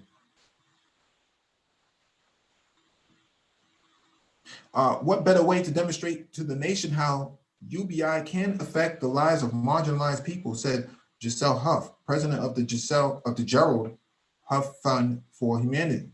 Officials hope the initiative will result in fewer foster youth on the street once they leave the foster care program. We really see that UBI is one of those types of programs to help us make a dent in reducing and preventing homelessness in our community, said David Lowe with Destination Home. We're really excited to see the country looking to see how we can take a step forward. We also want to offer our help so that we can partner with the country to make that happen. Officials are still working out the details, but one possible snag may be that these young adults may not qualify for other state and federal assistance if they receive too much money. Santa Clara County supervisors are expecting to vote on the basic income proposal in April. So you got about 3 weeks or a couple weeks ago. Yeah. So they said it also it would largely assist with the homelessness issue, huh? Yeah. But that's a bad thing though. Sure is. It's awful. The hell. I mean, you guys want your homeless. You guys want homeless around, right? You like how it looks, right? TheAtlantic.com. This one's from TheAtlantic.com. What if Andrew Yang was right? Mitt Romney has joined the chorus of voices calling for all Americans to receive free money directly from the government. That's a conservative and a Mormon. As the U.S. is scrambling to deal with the forced shuttering of restaurants, bars, theaters, and other businesses, even some physically conservative Republicans agree that giving money directly to people might be the best response. Today, Senator Mitt Romney proposed sending every U.S. adult a $1,000 check to help with the short-term obligations, rent, groceries, whatever it may be. The idea sounded familiar to followers of the 2020 Democratic primary race, specifically those who have watched the businessman Andrew Yang, who ran an outsider campaign based on what he sees as the need for universal basic income, or UBI. I spoke with Yang 2 hours after Romney's announcement to discuss the renewed push to give people money. The conversation that follows has been condensed for length and clarity. I'm not going to read this whole thing because this is just an interview with Andrew Yang. But we already know it's okay because he was kind of like the guy who floated around the whole idea of this shit to begin with. So yeah. I was going to add one thing that this whole coronavirus and the economy is showing is just how powerful the consumer is.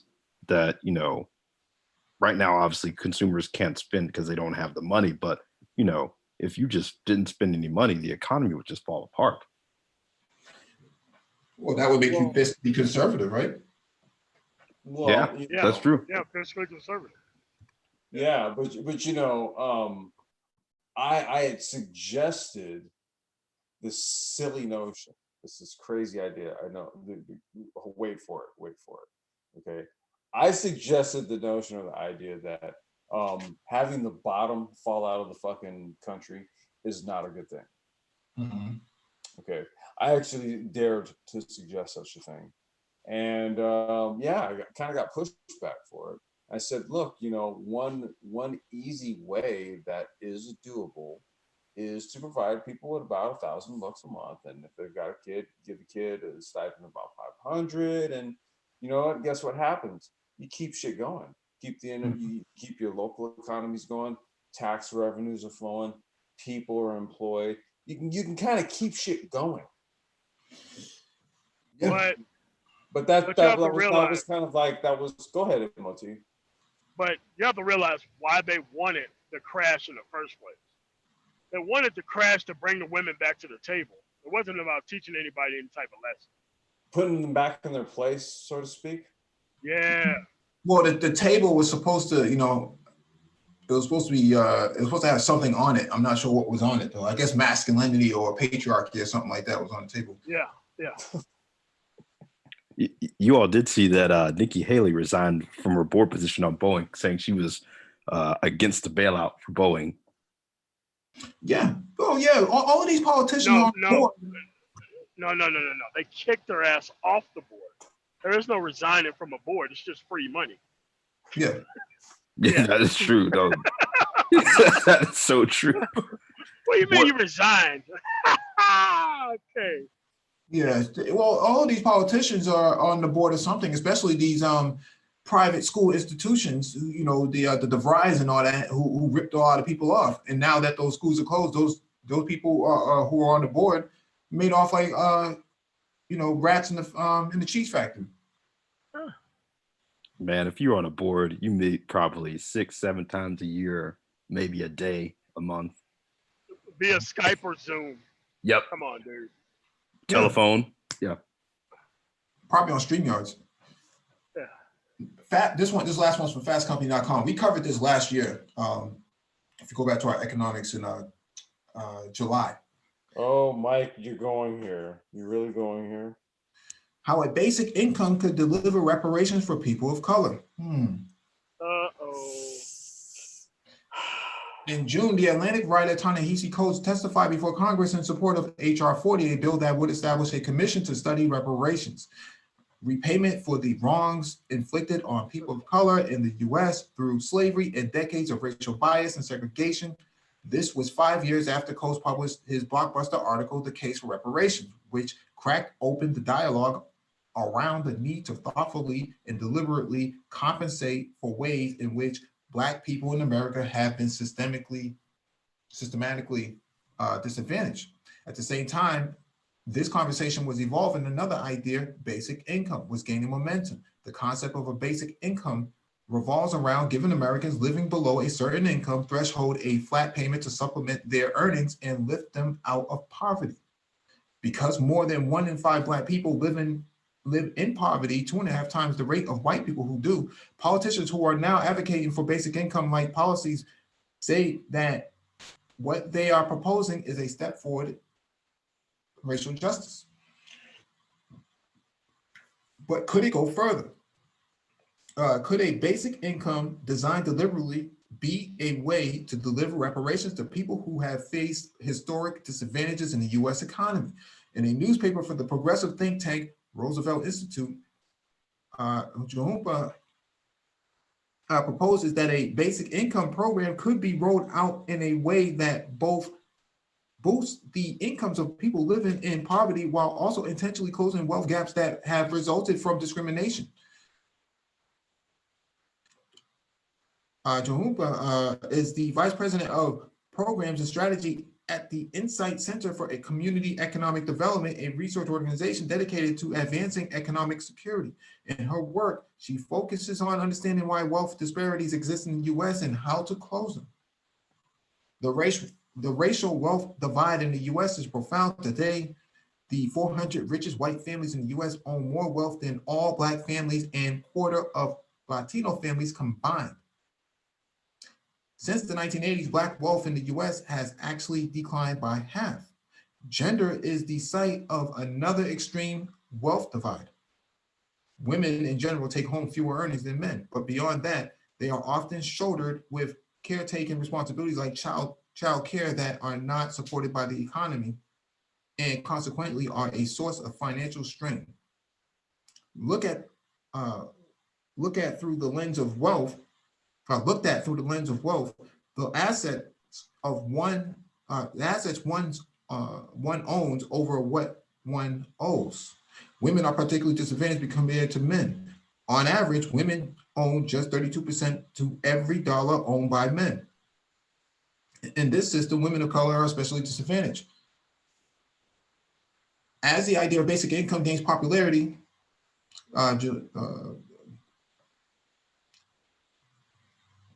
Bhattacharya tells the Fast Company it's a sign that people in the US are willing to confront the fact that many people are struggling to reach financial stability in the economy. But any new idea like this has to have a reckoning in it around racial and gender inequality, she says. We have to be accounting for the way government-sponsored policies have led to the inequalities we see today. That might look like enacting a basic income policy with a tier structure that corresponds to a wealth status and historic disadvantage. Bhattacharya cites an idea conceived by Community Change President Dorian Warren called Universal Plus Basic Income. The model calls for an additional payment to be given to Black families on top of a standard stipend distributed to all families that qualify for the program. The plus model acknowledges that the wealth created in the US is inextricably linked to Black labor, sweat, and tears, and this community has never received the benefits created from that labor. The additional payment could be determined by looking at the gap between white and Black wealth and applying a proportional extra stipend to the lump sum. A similar approach could be taken to address gender wealth inequalities. Reparations are often discussed as a one and done project, a single payment dispersed to Black families to account for the cascading disadvantages of slavery. But there's no silver bullet for reparations. Money is important, but if every Black person gets $1 million check at the end of the day, that's not going to transform our economy. Actually, UBI begs to differ. Building a racial justice element into a program like a basic income would force a sustained engagement with inequality in the US and allow for the way we address it to evolve over time. It's also important, she adds, that programs like this be designed with the communities they are designed to reach.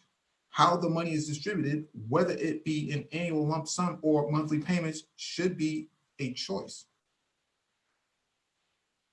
The idea behind a plus model of basic income is to equip women and people of color with enough money to lift them out of poverty. What does that mean? What does that mean? Well, let me read this. The idea of a plus model of basic income is to equip women and people of color. Yeah. I don't want to go into it because there's a certain PhD candidate who might write about us if we don't agree with this. That's covered in the basic stipend that would go to all families struggling economically. But the additional payment on top of the basic income would enable people long disadvantaged in the economy to start building up wealth through savings and assets like home ownership. Wealth is always the North Star, but Shatara says. We have to get folks to the same space so they have wealth, so they have agency, they have choice and self-determination. That's the exciting conversation. Sounds like SYSBM to me. Whoa, wait a minute. There's that A word. Yeah. Sounds like SYSBM to me. God. Did they say agency? So that they have agency, they have choice and self-determination. SYSBM. But she adds, if a program like a targeted basic income is to be successful in the US, the country has to dramatically reform the systems that keep people of color and women disadvantaged today. Who are these women?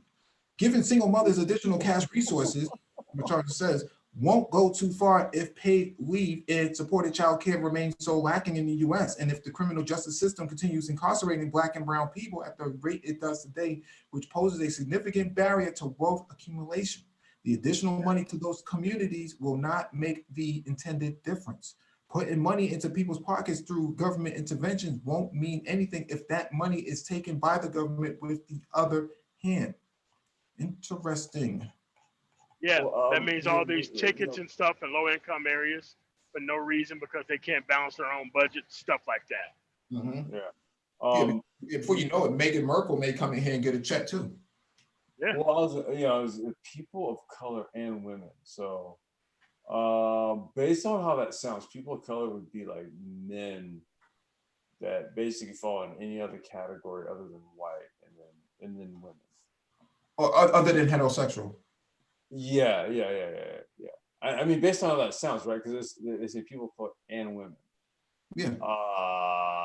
PhD, what LGB something, elemental P.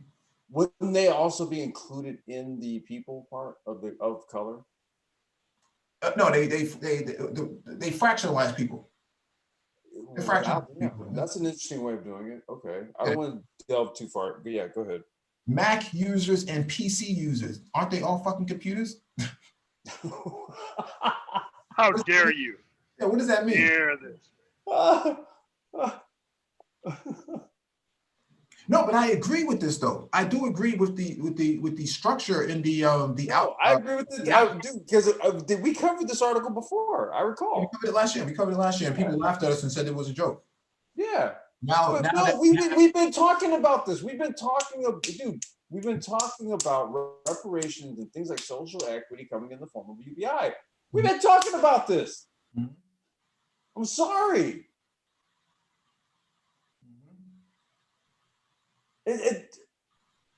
God damn. Mm-hmm.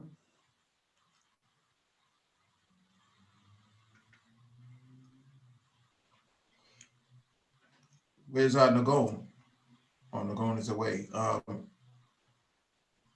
what's your thoughts on this? I mean, my thoughts is. Yeah, I'm here. Yeah, go ahead, Negro. There he is. No. Go ahead, MOT. Go ahead. No, I'm in the middle of something. Could you go ahead? Okay. Else take it. No, go ahead. Negro. All right. Now, what's the major question here first? I'm sorry. The thoughts on the article. Wow.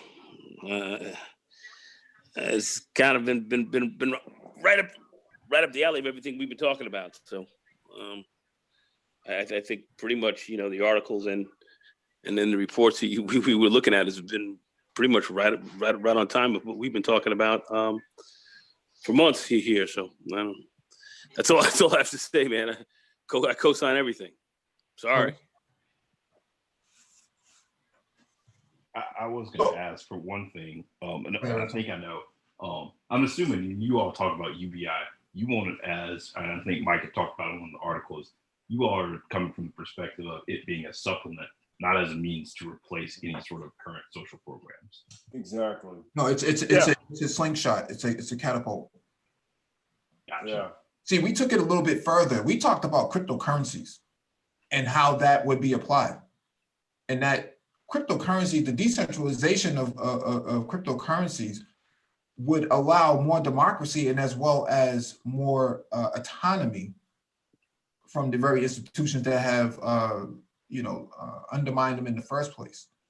And so I'm assuming you're speaking globally too, like the World Bank, IMF. Right. And so the value of a Bitcoin and placement and as a placeholder of reparations is a lot more valuable than the US dollar itself. You're talking about the dollar, the Bitcoin is trading right now at what, $6,000 to $10,000 in comparison to yeah. Well, yeah, I think it's about maybe 55 or somewhere around there. It took a dip because of all this, but I mean the whole cryptocurrency angle to this. I mean, damn, Mike, that's a whole actual next level of the conversation. No, right? We had that conversation. And we actually.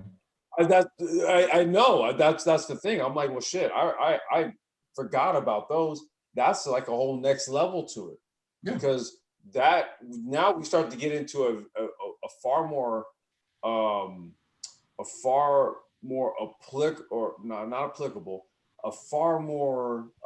realistic application in terms of disbursement usage. And we touched on it, but damn, we got argued just on the basic premise of a UBI.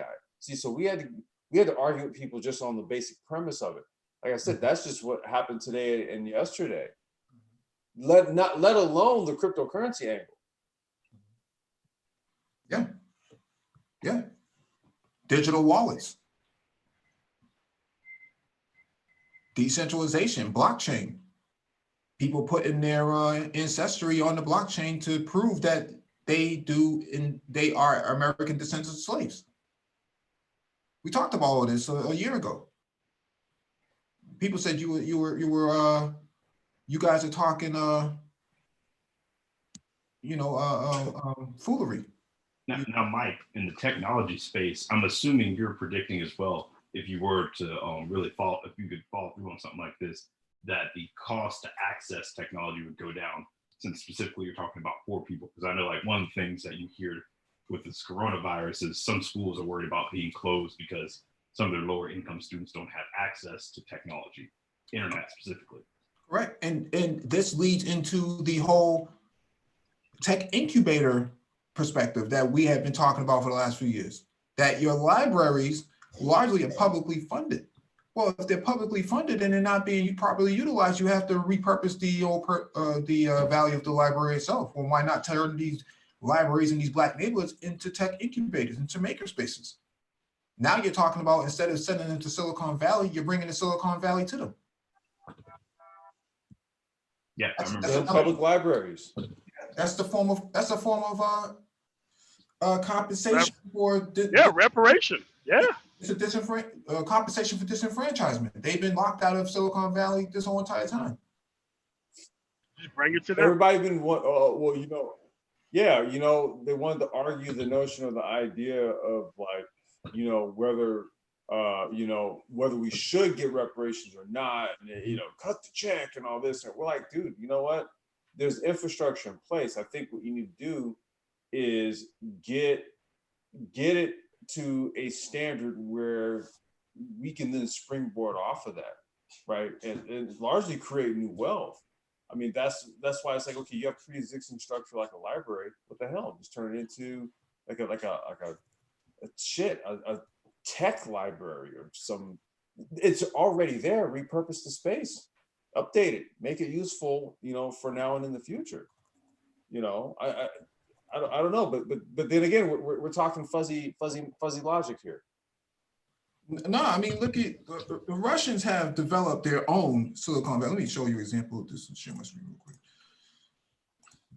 Because this is just all crazy talk, Mike. No, this is what the Russians are doing right now. This has already been completed. Okay, they have completely built their own Silicon Valley. No, not depending on sending their people to California. They have their own. They went and built it themselves. This is how a government's supposed to take care of its people. Big, massive campus. That goes. Could be socialism. Mm. I don't know. That MOT, don't you say that S word. So, need more tax rebates, tax cuts. Startup Village. Look at this. Imagine if you put something like this in a predominantly black neighborhood. I was going to ask Mike, with regards to something like this, I'm assuming the aspects that you need to sort of replicate a Silicon Valley is obviously a pretty well-respected educational institution, investors, people with money to actually be able to fund ideas, the actual physical space, and some actual companies there. No. What you would do is the problems of that area would be solved by the people within that area, not by government, but by the people. And so the government would have to pay these people and compensate them for their labor. And so they stay in that neighborhood, they fix the problems in that neighborhood, and they're compensated by the institutions that foot the bill. Well, I guess I'm talking about more if you want to, if you actually want to create that ecosystem, don't you need those things that I mentioned, that sort of that anchor college or institution of higher learning? Well, I guess the government can be your investors, as well as some actual companies there to support that. To an extent, you have MIT. MIT, if you've ever been to Boston, you've been to MIT. They have an incubator lab for this very thing. I was there in February. I gave a speech about it. I'll see if I can find the pictures of it. To a graduating class in IT.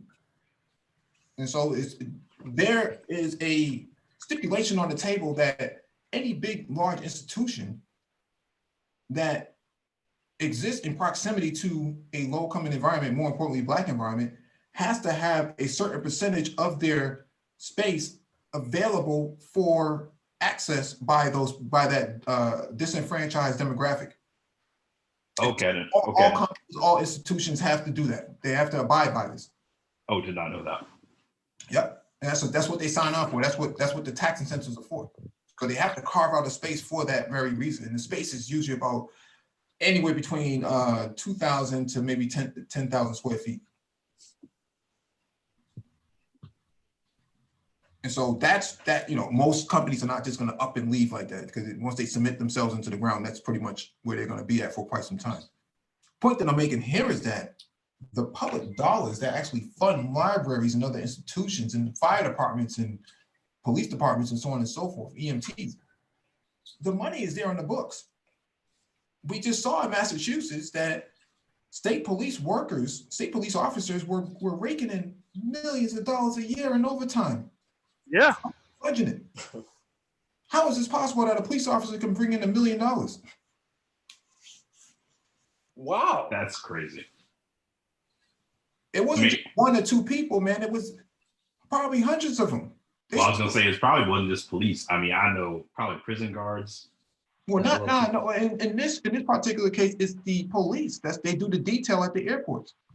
My thing is, why do we have them doing detail at the airports? We already have DHS. What the hell is the point of that? What's the point of TSA? Oh, so you think this was more of a scandal then, more than them truly getting a bunch of overtime? No, it was a whole scandal. They got cracked down. They got on this. Yeah, people went to jail over this, or supposed to go to jail over this. Millions of dollars. Imagine that one state trooper bringing in $1 million. Oh, once You're basically a cop. $1 million? Yeah, in overtime. Remember, they get paid detail. They were making what, $90 an hour details sitting around doing nothing? Oh wow, I didn't realize you were talking about per cop. No, I do know, like in some places where you have shortage of police, shortage of prison guards, you do have these people who make, 100, 150, 200,000, but make it through overtime. But nah, I didn't realize you were talking about 8 million per person.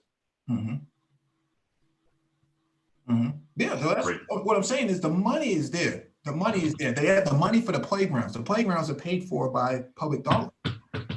Who's signing off on this? In these predominantly Black neighborhoods, who's signing off on that new football field? Who's signing off on that new basketball court? We don't need any more athletes, man. We need more STEM graduates. Seriously. You need more of that. Absolutely. What better way to spend the public dollars behind that? A basketball court costs anywhere between 10 to $15 million.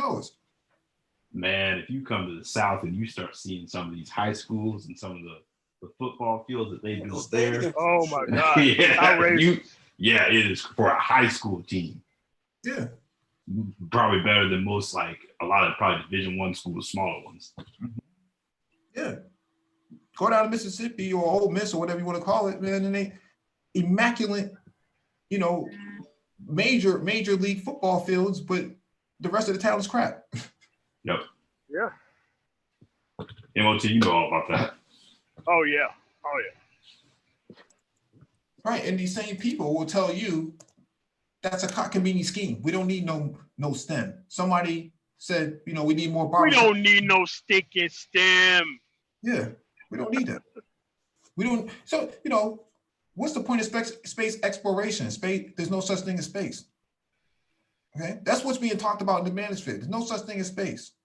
The moon is made of cheese because it has so many holes in it. It's a hologram. Man, it sounds like the manosphere has been infiltrated by the conscious community.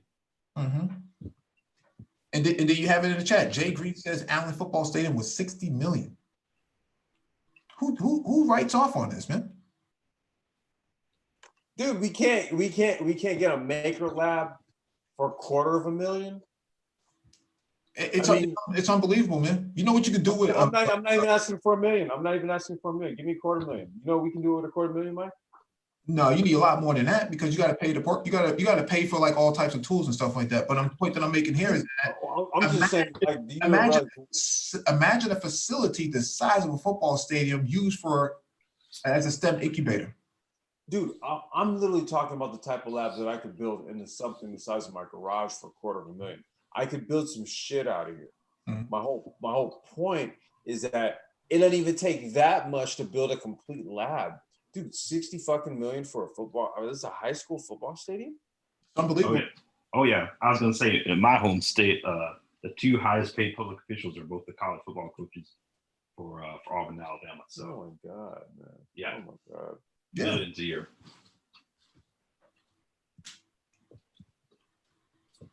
Yeah, but who needs a UBI? Who needs it? Who needs that? Improve whose lives?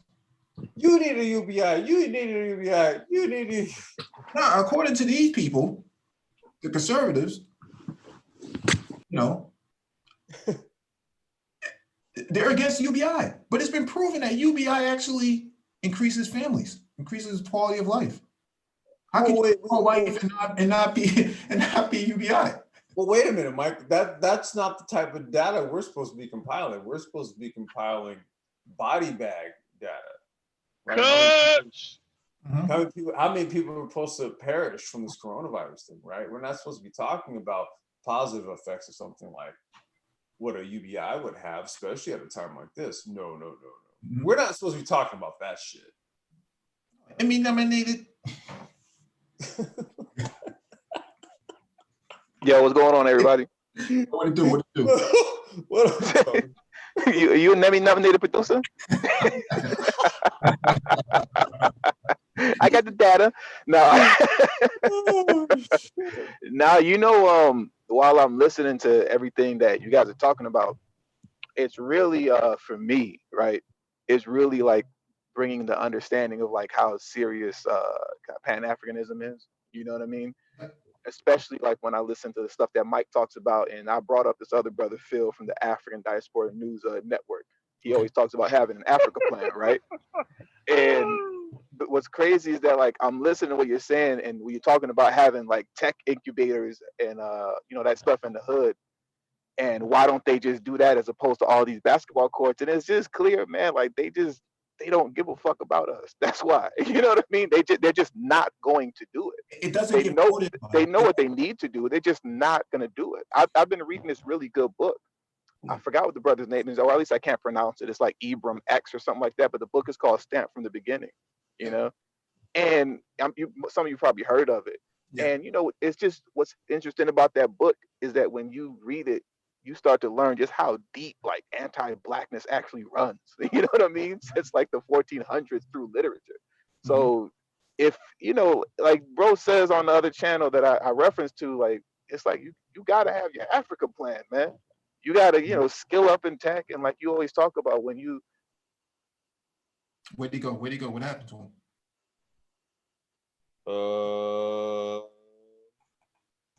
He muted. I Yeah, think his mic muted. It shows it's still there. Mm-hmm. There you go. There he goes. Oh yeah, I'm here. You lost me for a second. Okay, Yeah, there you go. we lost about 30 seconds. Yeah, you muted, bro. Oh, shoot, my bad. Basically, I mean, I'll just end it like this. What I was saying before you lost me was that it's looking like the brother that I talk about, Phil, from the other YouTube channel. Him always talking about having an Africa plan, and in between what Mike talks about just with the tech boom that's going on in Africa, it really just seems like the only way out for us is to skill up here if you haven't skilled up already on whatever you want to do with tech, and then take it on over to the continent and help them, build up their infrastructure over there. Because like you've talked about, they want us over there, so it's just a matter of skilling up and heading on in that direction. Because over here, man, just the anti-blackness runs so deep, bro. They're not gonna do it. They're not gonna put. I want them. I would like them to, but they're not gonna put these tech incubators in the hood, man. You see the article that you just read. They're talking about how we would love to give black people $1 million, but that wouldn't work. Sorry. It's like, all right, man. Cool. Yeah. But I understand the gist of their point. You just can't give people $1 million and then call it a day. And No, I get that too. Years of atrocity. I understand what they're trying to say, but the point that I was making about the incubators is that if UBI is a game changer, like the articles we have written, the analysis that has been done on it, and you have to change the physical environment of a impoverished area in order to get some kind of change. You drop something like a big tech incubator and accelerator inside your community that solves the issues within the community itself, and is completely funded under the same budget of a library. Libraries will get a lot of money. In case a lot of people don't really realize that. There's a lot that goes into a library. Yeah. And so you think about a fire truck. One fire truck is $500,000. Yep. Hey, think about that, man. A fire truck costs $500,000. A police car can cost $100,000, man. In some cities, like New York. And they total those things up every year. No one questions where the money is going, because the people who are making decisions on how the money should be spent are not elected officials. You have these fiduciary people who are in power, and they stay in power for up to 30 years until they kick the can or leave because of some kind of sickness or illness, and then they just hand the reins off to somebody else. These are unelected people making these choices, man. What would be the play to get your elected officials to put a tech incubator like in the hood? Put a gun to their head, man. I was going to add what you could do. This is on the table. Isn't Trump talking about opportunity zones? If you could somehow get that in there. It should. We talked about this before. It should do that, but the problem is the fiduciary people are the who make these decisions are unelected, and they're evasive when you start bringing this type of stuff up. And so you would have to divert the funds from a federal standpoint into a institution like that. And you have to create the institution. You have to create a committee that oversees this type of stuff and take the power away from that fiduciary person who makes these decisions, because they're not going to do it on their own. So you need a strong committee that can do it, a tech committee, not a tech committee. Yeah, I was just going to say, you got to have like a consortium or a tech committee, and you got to get a couple of politicians in your pockets.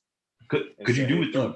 No. I was in Africa. This is what we found. This is what I found over there. I talked to the brother. Let me see. Info. Okay, he is the let me pull his thing up real quick, share my screen real quick so people understand what I'm talking about.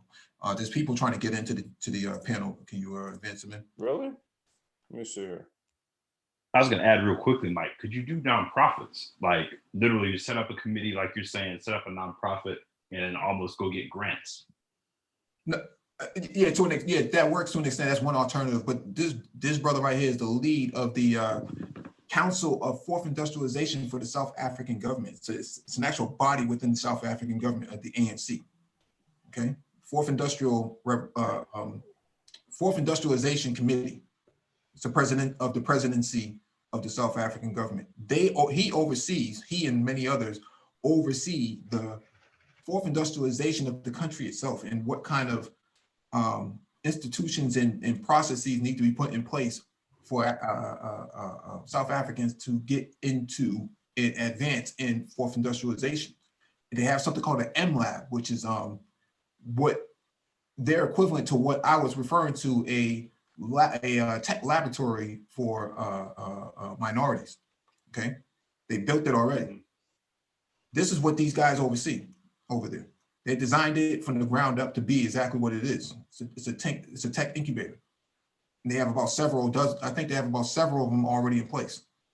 So what I'm saying is not pie in the sky. It's actually doable.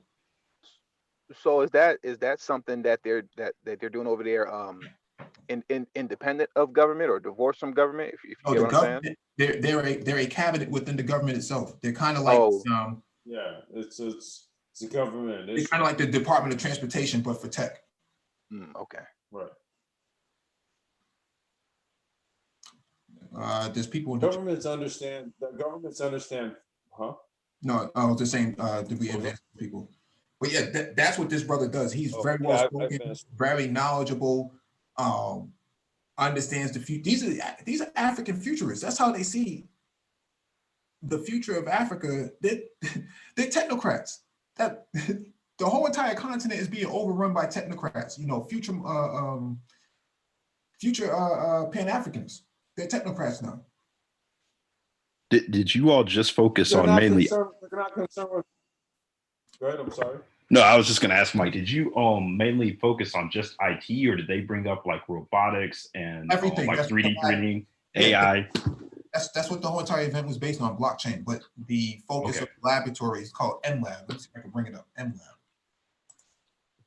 The prior trip to Rwanda, there was a drone convention. Okay. That ran simultaneous with the cybersecurity convention that was there in Rwanda. And so the drone convention spoke largely to like industrial application and private industry and all of that. Yeah, this is MLab. This is their tech incubator. Building Africa's most vibrant tech innovation ecosystem through communities, code, lean innovation and startup labs. This is exactly what they're doing over there. Everything that I spoke about, they're already doing it. Yeah, which is what we've been talking about doing in Black communities. Yeah.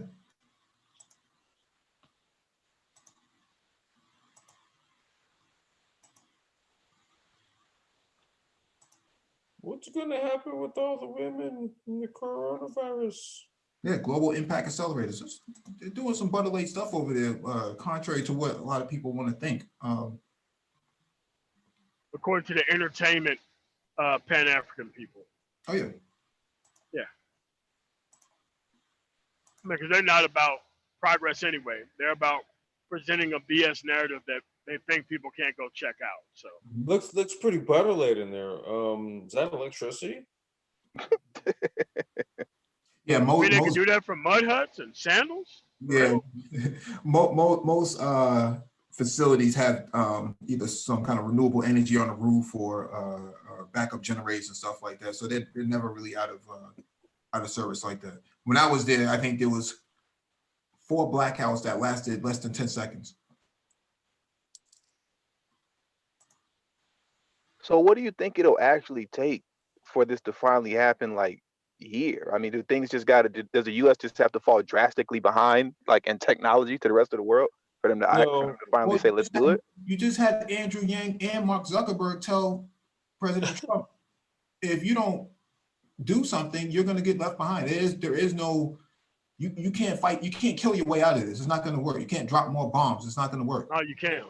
Yeah. Do that. It's They not can gonna just work. form more partnerships on top of you. Yeah. It's kind of like the 60s with Russia launching the satellite, if you believe, going to the moon, if you believe that happened. So. Well, the fact of the matter is you really don't have a choice at this point, right? We've reached the point where all of the stories and the talk of the ruling elites and how they run things and how they don't allow certain. Okay, well, we're past the point now where they have a choice in the matter of what's going to be allowed or not. It's pretty much where we're at. Fundamental shift going on. Fundamental. The largest. So it's all making sense now, because and the reason, at least for me, like in my mind, and I say that because I remember this was months ago. I remember I called up to one of BGS's live streams when he used to do it more often. I think Mike V was actually on that live, but I remember I asked BGS, so what comes after white supremacy, and he said a technocracy, like what we're talking about right now. Because I mean, pretty much, like I think that was Complex that was saying, and like I said, it's all kind of clicking for me. It's like you don't all that racist stuff and all that. You have to throw that out the window if you want to make it. You got to throw it out the window and start just putting. You have to treat all your citizens like citizens, and if you don't, people are just gonna separate and do it on their own, and the government's just gonna be playing catch up. Yeah. Forever. Yeah, come on. What do you think? Like do you think there's some sort of return to normal based on like everything that's going on right now? I'm sorry, say it again. Like, dude, I said, do you think that, and I'm asking you this rhetorically, do you think there's some sort of return to normal out of all of this? Oh no, absolutely not. There's going to be a new normal. This is a new normal. It's kind of like when the towers came down, 9/11. Not like that, but yeah, way more. No. The thing is, you don't just build one lab. You build it on every single fucking neighborhood until it completely changes the culture. That this is cool now. You see, for a long time, jail culture, prison culture has completely consumed us for the last fucking generation and a half, man. Yeah. Overrun by these people. Now it's time to push back. What's up? Can y'all hear me? What's going on, dude? Yeah, this is Hammer. Now, before I start talking, I feel like it's best for me to introduce myself since I'm sort of a new guy in the manosphere. I'm 18 years old, a young Black brother out here in the East Coast. I major in computer science, so I'm sort of really much the tech end, in fact, I've actually been on many panels like Men of Tomorrow, Shout out to Men of Tomorrow, Mr. Fantastic, and the Black Bay interest. I'm like, the reason why I love this place so much is because to be honest, growing up, I was sort of like the only nerdy Black kid in my class, like the only guy, and being an intelligent Black man in the Black community is hard, especially when you're young, because you got to deal with older Black men who are sort of telling you that you're not cool. You got chicks that's not cool, but coming on here and seeing other brothers across America who are thinking the same way, I think. I don't know about you, but it sort of gives me hope that, maybe things will change in the future. Maybe they won't, but to sort of add on to what the conversation was concerning the whole UBI thing, my thing is this, right? One thing I do hate, look, I will say this, right? I'm a conservative guy, but I'm a Black conservative. What that means is that I believe in conservative values for African Americans, the Black people. But I understand that when it comes to the Republican Party, they are white conservatives, meaning that when they talk about conservatism, they're talking about white people in general. And my thing is this: it's so crazy how Donald Trump and the Republicans who were just screaming to the top of the lungs about socialism are now talking about they're going to start giving out money to people, all because they want to save the quote unquote fractured or really falsely propped up economy. And so what I want to ask the panel is, do you guys believe that this coronavirus and this effect on the economy is going to allow China to overcome the United States and become the #1 economic force in the world? That's I know that. No, no, that's not. That's coronavirus. I don't want to call it a cover story, but again, if you maybe you didn't come in at the beginning part of this live stream, right? But what we did was we went back into our catalog, right? And we went back some months when we told you this was going to happen, right? Wow. So it would actually be quite disingenuous to say that the coronavirus is actually the cause of this. It really isn't. Okay. Now the next part to what you're talking about, the UBI discussion goes back, maybe 3-4 years. Okay, wow. So that goes back about 3-4 years. So why would 3 or 4 years ago would we be talking about something like a UBI? Conceptually speaking, why would that be a topic of discussion? Why? Because we were foretelling of a time here in the future where something like this might actually be required. It may actually be needed. You see, so from conceptually speaking, and this is the point that I was trying to get across to a certain shock jock that I was speaking to earlier about this. Yeah. At a certain point, we have to look at responsible governance. Okay. Yeah. What we have to do is we have to look at the fact that what is required in order to maintain a society, okay? If a government says, look, what needs to be done in order to maintain society is we need to issue a stipend, then so be it. Now, there's past precedent for the government doing this. This is something we also illustrated earlier in the conversation. This would be in the form of corporate subsidies. So, for example, the airline says, hey, government, times are tough. Help us out. Guess what the government does? Steps in and helps them out. Now, guess what Trump also did? When the Chinese said, hey, you know what? We're going to take our soybean business to Brazil. Guess what Trump did? He stepped in and said, hey, farmers, just $12 billion. This is a subsidy. Take care of you guys. When the Chinese said, hey, you know what? You guys want to play this game with regards to this trade deal and you want to fuck around with our steel imports? Got you. What did Trump turn around and do? He said, hey, steel industry, I'm going to try to prop you guys up and help you guys out here. Here's $500 billion. You see, so there's precedent of the government handing out stipends to, in this case, we'll say corporate persons, okay? Handing out stipends to corporate persons. So why not actual persons in the form of citizens? What's the difference?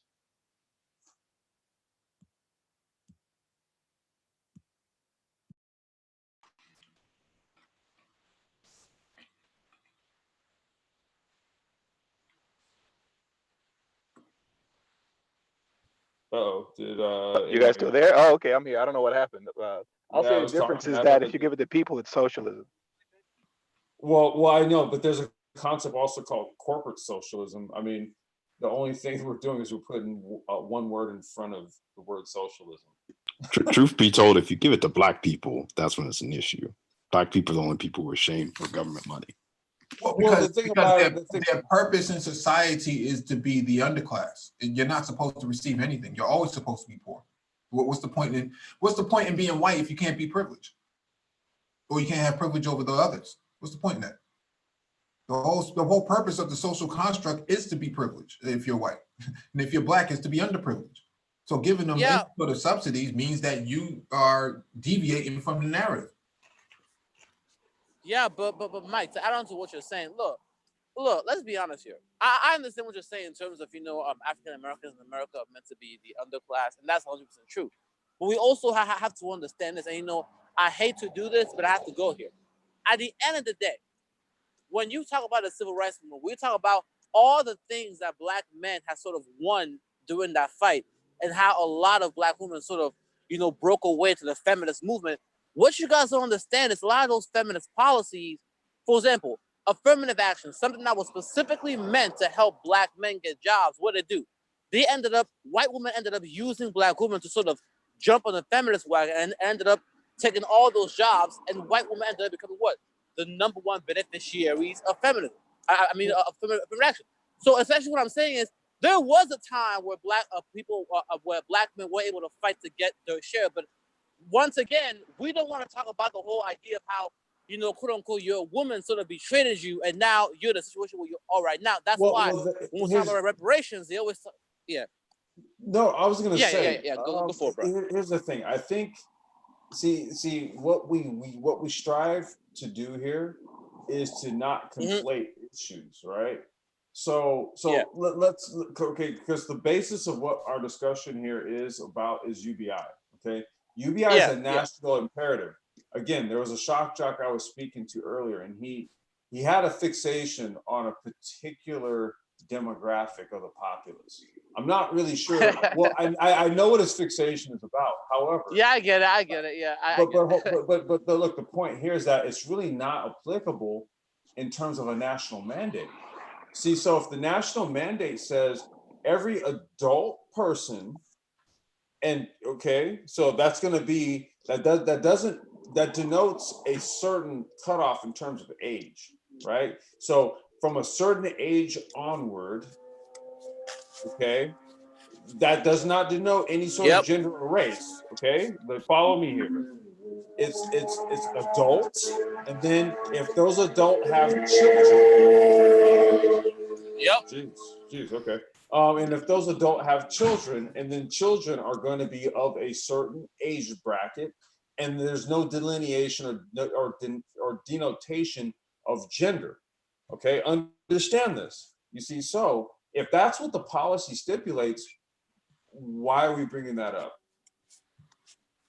Well. Here's the thing, right? So, look, I get what you're saying, but even when it comes to the UBI thing, there is a cost to just throwing money around. At the end of the day, look, you want to bring up the fact that the government has sort of built that Wall Street before, built out corporations, but how has that worked out, Complex? Like we see this all the time. Every single time an industry falls apart, they ask for the government throws money at the industry, and then a couple of years later, it just falls apart. And my thing is, it's also like the dollar is not backed by anything. It's literally a fiat currency. So what does that mean? The more money you keep throwing around and printing, what does that mean? Inflation goes up. It's come to a point in which even the Federal Reserve lowering its interest rates down to zero can't even affect anything at this point. So my thing is, I completely understand what you're saying, but we have to talk about the reality situation. The reality of the situation is throwing money at the prom is not always going to fix it. The reality, bro, you're not. Wait, D, just give me this last retort. So the reality of the situation is, again, I don't think you caught the early part of the conversation when there were studies conducted by Berkeley. We referenced all the different studies and all the data points and all of the statistics that actually point to the opposite of what you're suggesting. So I will respect your opinion. However, here's what I'm going to ask that you do before I pass it off to DE. I'm going to ask that you go and find the counter data points to what we provided, because here's the thing, right? We have sources, there's a docket, right? So, that's cool. That's cool. We actually have, so here's what I'm going to ask that you do. I'm going to ask that you actually go get the sources that back what you're saying, and then bring it back, and we'll go and continue the exchange between our points and yours. With no disrespect, because I want to pass to the DA. Oh, that's cool. That's cool. Look. First of all, I came on here for intellectual debate, so I have no problem with that. I think for me, I know. But see, the thing is, if you're going to debate, bring the data that supports your points. This is all we ask. Yeah, that's cool. That's cool. Yeah, that's cool. Yeah. Okay. So, bro, from the founding of this country, one of the things that they had that was in the Constitution is the protection of life, liberty, and property. And in those days, property was only the venue of the wealthy. And if you look at every depression, every so-called recession, every downturn, every economic whatever, cough, hiccup, whatever, it's the wealthy that always gain. black people is supposed to be the bottom of the barrel. We're not supposed to gain anything. Poor in people in the country in general are supposed to be the bottom of the barrel. Those are the ones they scare with what you're talking about, communism and socialism, and they scare you to make you work so that you don't want to get what the wealthy have. Your job is to produce. The wealthy's job is to take what you produce and make more wealth off of it. It is not for you. The America is not built for you. They tell you that you can raise up by your own bootstraps, but that's the biggest farce that there is. I understand that, brother. Yeah, you're 100% So right. you are not looking at see, this thing carefully. You are looking at it from points that you hear other people talk about. And those are the points that the government put out. The CIA put out those same points that you're repeating. I've read them in CIA briefs. So you are not looking at this thing in a manner that is being focused at TVBT. And we are looking at it as a matter of, like Complex says, with this the industrial revolution that we're going through right now. One of the things that the CIA is scared of, and they put out a what's called talking about this, that you'll find out that criminal elements in individual cities will start using cryptocurrency to build their own empires within the United States that the government cannot control. So, The bro. CIA is talking about that. So, bro. Yeah, that sounds very plausible. You while you have knowledge, you need to gain more. You need to really step outside that box of where you hear people on the radio talking about, and into the box 100%, brother. And into the box of the things that similar to what you hear BTS talk about, as you say, similar to what you hear the TBBC talking about, because we are talking outside the box, not inside the box. Inside the box says go get a job. We are saying if you learn how to code, you can get a job, but you can create your own company. You can leave here, go to Africa and create a company in Africa. Anywhere in the world you want to go create your own company. That's what I'm doing right now. So I agree with you, right? That's why I majored in computer science. So anybody else have anything you want to add? Yeah. But here. Yeah. Oh, yeah. So Simon, tomorrow you go. Sorry. Hammer. Re-listen What's up, bro? Re-listen to the beginning of the actual live stream where we went over everything that you just walked in, and you have to come with non-Fox News, non-Heritage, association, actual data points that they've actually researched, because this stuff has already been researched. You have to come up with something else other than socialism, because we give corporate subsidies to actual large corporations. I don't know of a single black conservative who has ever said to turn that down. We have corporations who don't pay taxes. I've never seen you talk about that yet. But when it comes to helping people, now we got a problem with socialism. I'm just saying, there's a lot of stuff like. Well, here's the thing, man, Tomato. I was just say, look, I said in my statement that I believe that the whole socialism concept that Republicans use is sort of a scare tactic, because I understand that for them, they're just trying to conserve wealth in white America. All I'm saying is I completely understand the idea of throwing money at a corporation, all that stuff. But for me, maybe it's just me being young. And look, that's why I'm here, because, I have a strong belief that I am amongst guys who are older than me, who have more knowledge. But I guess for me, I just don't see the UBI thing coming out. And look, I could be 100% wrong, but I think that's why I'm here. Look, I completely understand that white people in America. That's why I said, listen to the first beginning of the live stream. All of your questions are already answered. All right. There's no debate to be had on this subject. Yeah, and I was going to say, already been answered. Here's the thing. If your Republican president is the one who's floating the idea out here, I would say that I would take Yeah, here's what I would say to that. I would highly suggest taking the bipartisan angle on this and understand why he might actually be. Go ahead, Mike. Well, because white people are losing money. I'm like, since the day they got to America, they've always been propped up by the government. I understand that. This You know, is not white people losing money, bro. This is the rich. Not only this is the wealthy, not just white people. The majority of Caucasian people are the broke. majority of people who are wealthy, I'm like, come on, bro. We got to be honest. And men of tomorrow can attest to this. Yes, you're gonna have Asians, blacks, but 9 times out of 10, the people who are on top don't look like you, and that's because look, they are the majority. Look, think about numbers. If you're in a country where white people, They are not the majority. The wealthy. No, I don't think that's what he's saying, DE. I think what he's referring to is in the article that we read earlier was that 400 of the most wealthiest white people. All of black people's wealth. And, what do black people make up 50 million people in this country? 400 white people have all of it. Okay. Yeah, that's what I'm trying to say. Yeah. But the whole point that we're making here is, again, this is a national mandate, okay? And the stipulation with regards to the recipients of this is not race or gender based. So we have to understand why this might actually be the case. And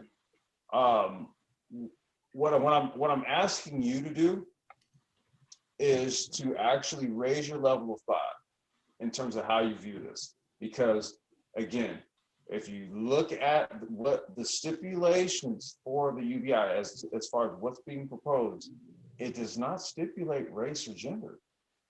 It says adult, child. It's a national mandate. It's across the board. So it kind of you have to sort of look at why. Think about a government and why they might think to do something like this. Do you think this has something to do with some sort of political agenda to get votes? I mean, yeah. I mean, I guess you could I'm say like, that. well, if you're at, Hold on, let me finish. Hold on. Yeah. What I'm saying is, I guess if I were the current president and I did something like this around this time, I can see how I could leverage something like that to my advantage. Sure, absolutely. Yeah. But I think there's something else, something a little more deeper to look at here. You follow the markets? Yeah, bro. In fact, I'm actually. Do you follow the markets? Yeah. Go ahead. No, go ahead. You follow the markets. Tell me. Yeah. I follow. Here's the thing. Look, I've actually been thinking about getting into the markets, and to be honest, getting on your channels have actually helped me sort of get into, looking towards whether to invest or not, and blockchain and cryptocurrency. Now, for me, I've always been sort of scared about cryptocurrency, but watching you guys' channels and stuff like that, it sort of helped me understand more about what that is. But my thing is this. Right. So if you've been watching this, lately, you've been watching how we've been talking about how everything is going to shit. Pretty much just about every market is going to shit. Cryptos, the only thing, maybe Zoom, they're going up. And I think if you're dealing anything like medical devices and shit like that, okay, you're grocery stores, okay. Consumer staples as well. Yeah, all that kind of stuff, right? Okay, so that's what's going okay, but everything else is pretty much down in the shit. And the only time you can, if you watch the trend line, I know Dollar, I think he's in the chat, so he should join in and talk a little bit about this too, because he knows this better than I do. But I'm just going to go and tell you what I know. So every time that the government injects about $1 trillion or so, we see a little like bump, right? But it continues to go down. Okay. See, so why is that? Why is that? You talk about the wealthy and all this, because we're entering into a global recession right now. I mean, we have a global shift, a swing that's taking shape here. There's a trade war, of global proportions going on, basically, because you got to understand, not only did we rip up NAFTA to a large extent, we ripped up pretty much every other agreement that we had on the books, Paris Accord and the non-proliferation treaty. I think we have with Russia, and I don't know, you can name a whole bunch of things we're all ripping up. And then you've also got how Britain, they just walked away from the European Union, and then, there's shit's breaking up. There's a lot of shit going on, and the markets are telling the tale. And so I would say that given all of this, let's not have such a simplistic view of UBI. That's all. It's cool, bro. Look. Let me clarify my statement, right? I am completely open to the idea of UBI. I think for me, maybe I'm just in a phase in which, okay, there's an option I'm considering. I'm just trying to get to know more about it. Because, to be honest, look, for the average person, when you hear the word UBI, you're thinking about, government sort of, the government feeding people and stuff like that, or sort of like communism in a way, right? But for me, I've sort of come to educate myself and sort of understand the complexities of that kind of idea. And that's why, watching you guys' channel, coming on this panel. And so that's what I've been trying to tell the whole time, that has been my, my sort of constant view of it. But over time, why I'm because look, I am somebody who is very flexible in my views when it comes to the economy. I understand that I don't know everything. So if anybody is able to give me evidence or some proof, I'll take it. So all I'm saying is that, over the few days and with the whole coronavirus thing, and think about it, look, to be honest, we are already headed towards that path anyway. I'm like, Donald Trump is talking about I would say giving everybody, yeah. Well, no, I was gonna say, I would say this. I would say that no, you don't. I wouldn't say that you don't know anything. You know what you know. You're a pretty sharp brother, man. For you, you say you're 18. Yeah, I'm 18. Yeah, you're fairly sharp. All I'm saying is that just to try to echo what MOT was saying is that a lot of the counterpoints that the points that you're countering with actually were addressed earlier in the live stream. That's the only thing. So that's why I'm not trying to beat you up. No, it's okay, bro. It's okay, bro. You know what I'm saying? But no, I don't want you to think that we think you're dumb or something. No, dude.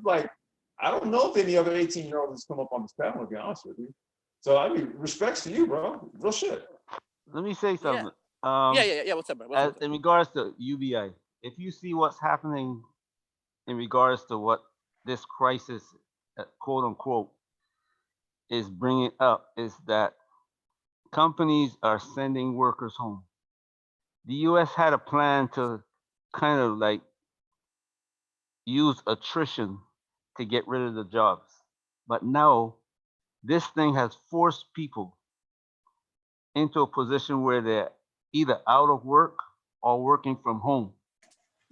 True. The question you got to ask yourself is, how many of these people are going to go back to that brick and mortar building with a job? Very few. When you start looking at it like that, you gotta look at it clearly and ask yourself that question. And if you come up with the idea that maybe half of these people are gonna go back, what are they gonna do with the other half that didn't go back? Those people are gonna be on the street, so they gotta have to pay for them healthcare and all that, housing. Already the housing market is starting to shift. And you see in Italy, the Italians say, you know what? No more mortgage payment, no rent payments, so forth, till we get out of this crisis. If the US states go like that, you see, we've been talking about articles last night where the government throwing money at the banks now. That's to keep the banks from coming to them and saying, hey, they don't want the same thing that happened in 2008. They don't. Where people start complaining, why are you giving banks the money when we, the poor people, need it? So now they're giving the banks the money so that banks don't have to come, and all this thing is coming out in the papers. So what you're seeing is something that was sit down, that they sat down and planned out. They knew what they were doing. They know what they're doing. You are the one who don't know what's going on. I am the one people who gotta wait till this news come out. But they already know what's going on. So what I would advise you to do is look at this and ask yourself, how many of these people are going to go back to work, and what are they going to need so the government, they don't have to be getting upset with the government and have another Wall Street that happened under Obama, where they had to send in police.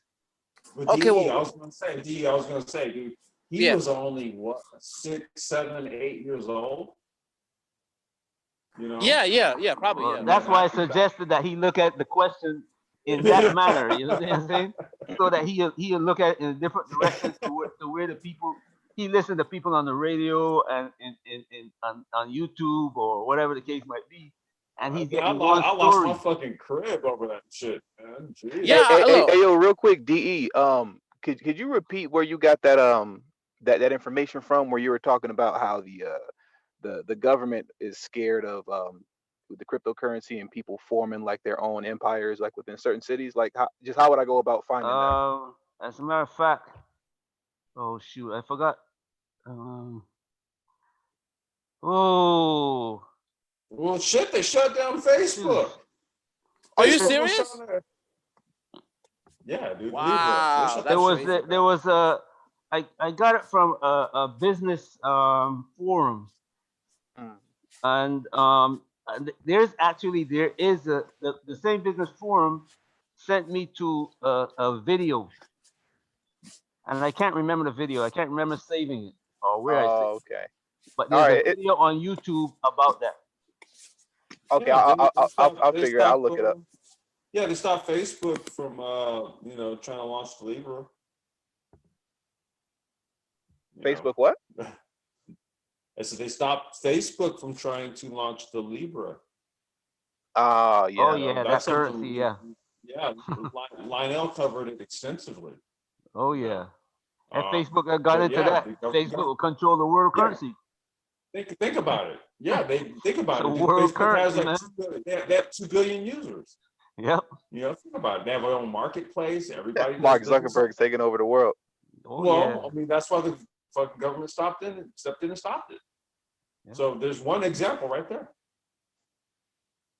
Yeah. They're actually afraid of the Chinese doing that. And they already. Well, that's the thing. They already do it, right? So what would happen here is that you would more or less just roll more of your economy into theirs. Right. Because a lot of the citizenry already use things like WeChat and Alipay. I don't know, Mike. I think there's 1 or 2 other ones. You can't pay for anything with currency in China. That's what I mean. Everything's done digitally through your smartphone. So they have a crypto yuan that they're already working on. It should be done by next year. There you go. It's already done. I think they're going through trials right now. So they already started it back in 2018 or early 2019. So in Africa, they're talking about the same exact thing. Okay, they're talking about a Pan-Africanist cryptocurrency. Okay? Side note: the Eastern Caribbean dollar has a crypto equivalent that's backed by the Bank of the Eastern Caribbean. Really? Yeah, Mike. And Bahamas also has one as well. Oh yeah. Okay, I know about that. Yeah, I know about that. Okay. A Bajan guy is actually a Caucasian guy. He's a Barbadian. Yeah. But he's in charge of it. Oh yeah, I've seen that guy. He's a pretty smart guy. Yeah, because they had that Smart Barbados week last year. I actually missed that in October. I'm mad about that. I was going to ask one thing. They were talking about, someone was mentioning the document, the FBI being concerned about people creating their own currencies. What stops people from doing that? Right now, the U.S. government actually is trying to keep people from doing that. Yep. Individuals. Well, nothing really prevents you. You can. That's what I meant. Like what on Ethereum? Yeah, you can, because now they working through the tax system, and you can understand that they can prosecute you under the tax code and under the conspiracy, the law of the conspiracy laws in the country allow them to go after you, conspiracy using blah, blah, blah, blah. The Patriot Act. The Patriot Act, basically. They can reach you anywhere across the world. Yes, they can bring you in court under the tax code because now you got to declare it as a tax, so they can tax you on it. And if you don't do it, they can get you for conspiracy on the criminal code. And once they get you a conspiracy, man, conspiracy, they don't have to get you for anything, but saying, you know what, you were thinking about doing this thing, and you can get 20 years for thinking about it. Yeah. Conspiracy is a very heavy penalty crime. Well, I guess one actually, I mean, according to the tax code, only if you convert the currency. Because I was going to say, like, clear. What so stops them? There are loopholes currently. But you got to declare if you bought it. Not really. I mean, for example, you could receive cryptocurrency as a gift. You don't have to declare that under tax law. And if you ever convert it, then there's no capital gains. So nothing to declare. No, you're walking the yes, you do.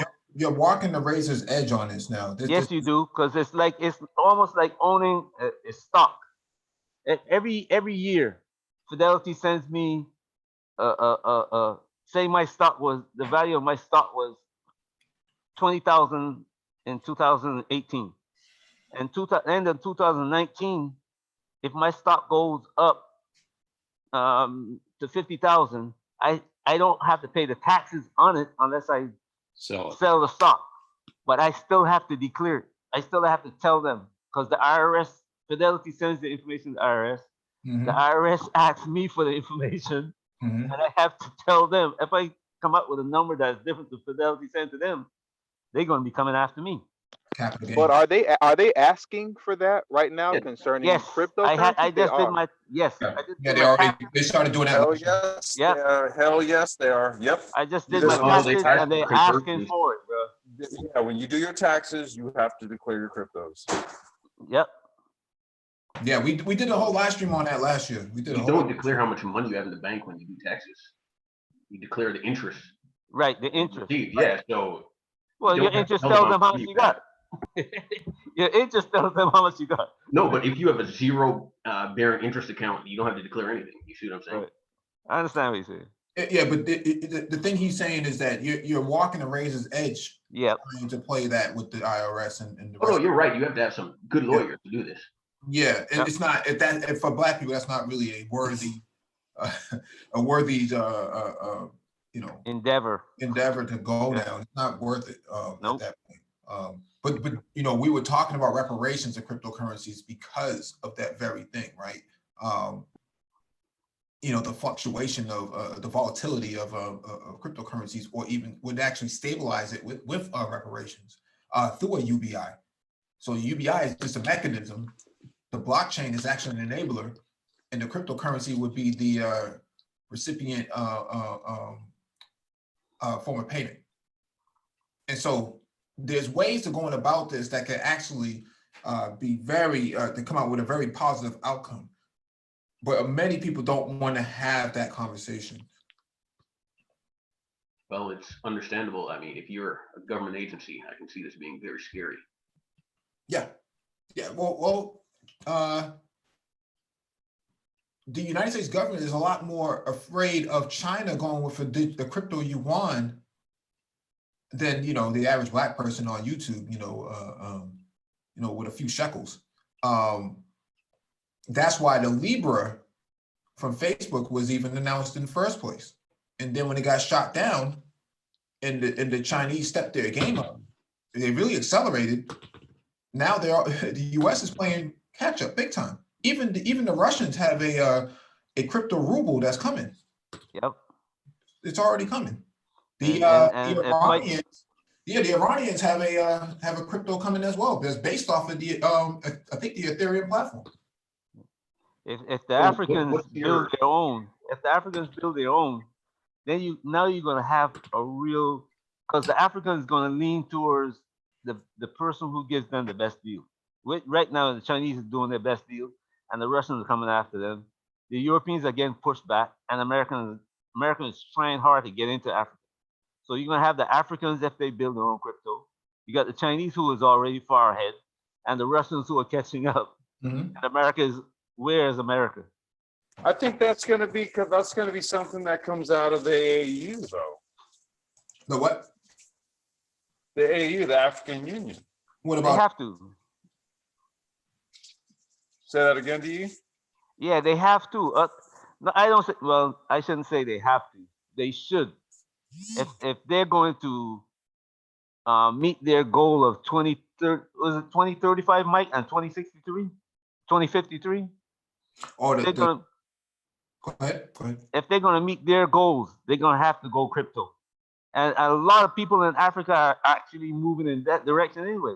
Even the people with those dumb phones are using digital money. Well, this has been the crux of our talk. This has been the crux of all of our talks, and Mike even being over there. This has been the crux of all we've been talking about here. If I'm not mistaken, in the city that Akon built, it's cashless. It's all crypto.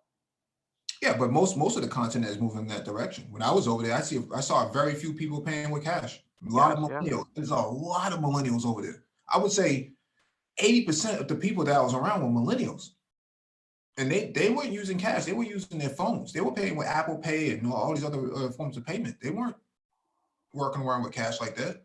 And they were very well kept in terms of like their appearance. They weren't walking around with dirty feet like some people on here would have you believe, that these Africans were just walking around in mud huts. No, these were very much working class. Was not uncommon to see a young Black woman in a nice Mercedes or a Range Rover or something like that. Was not uncommon.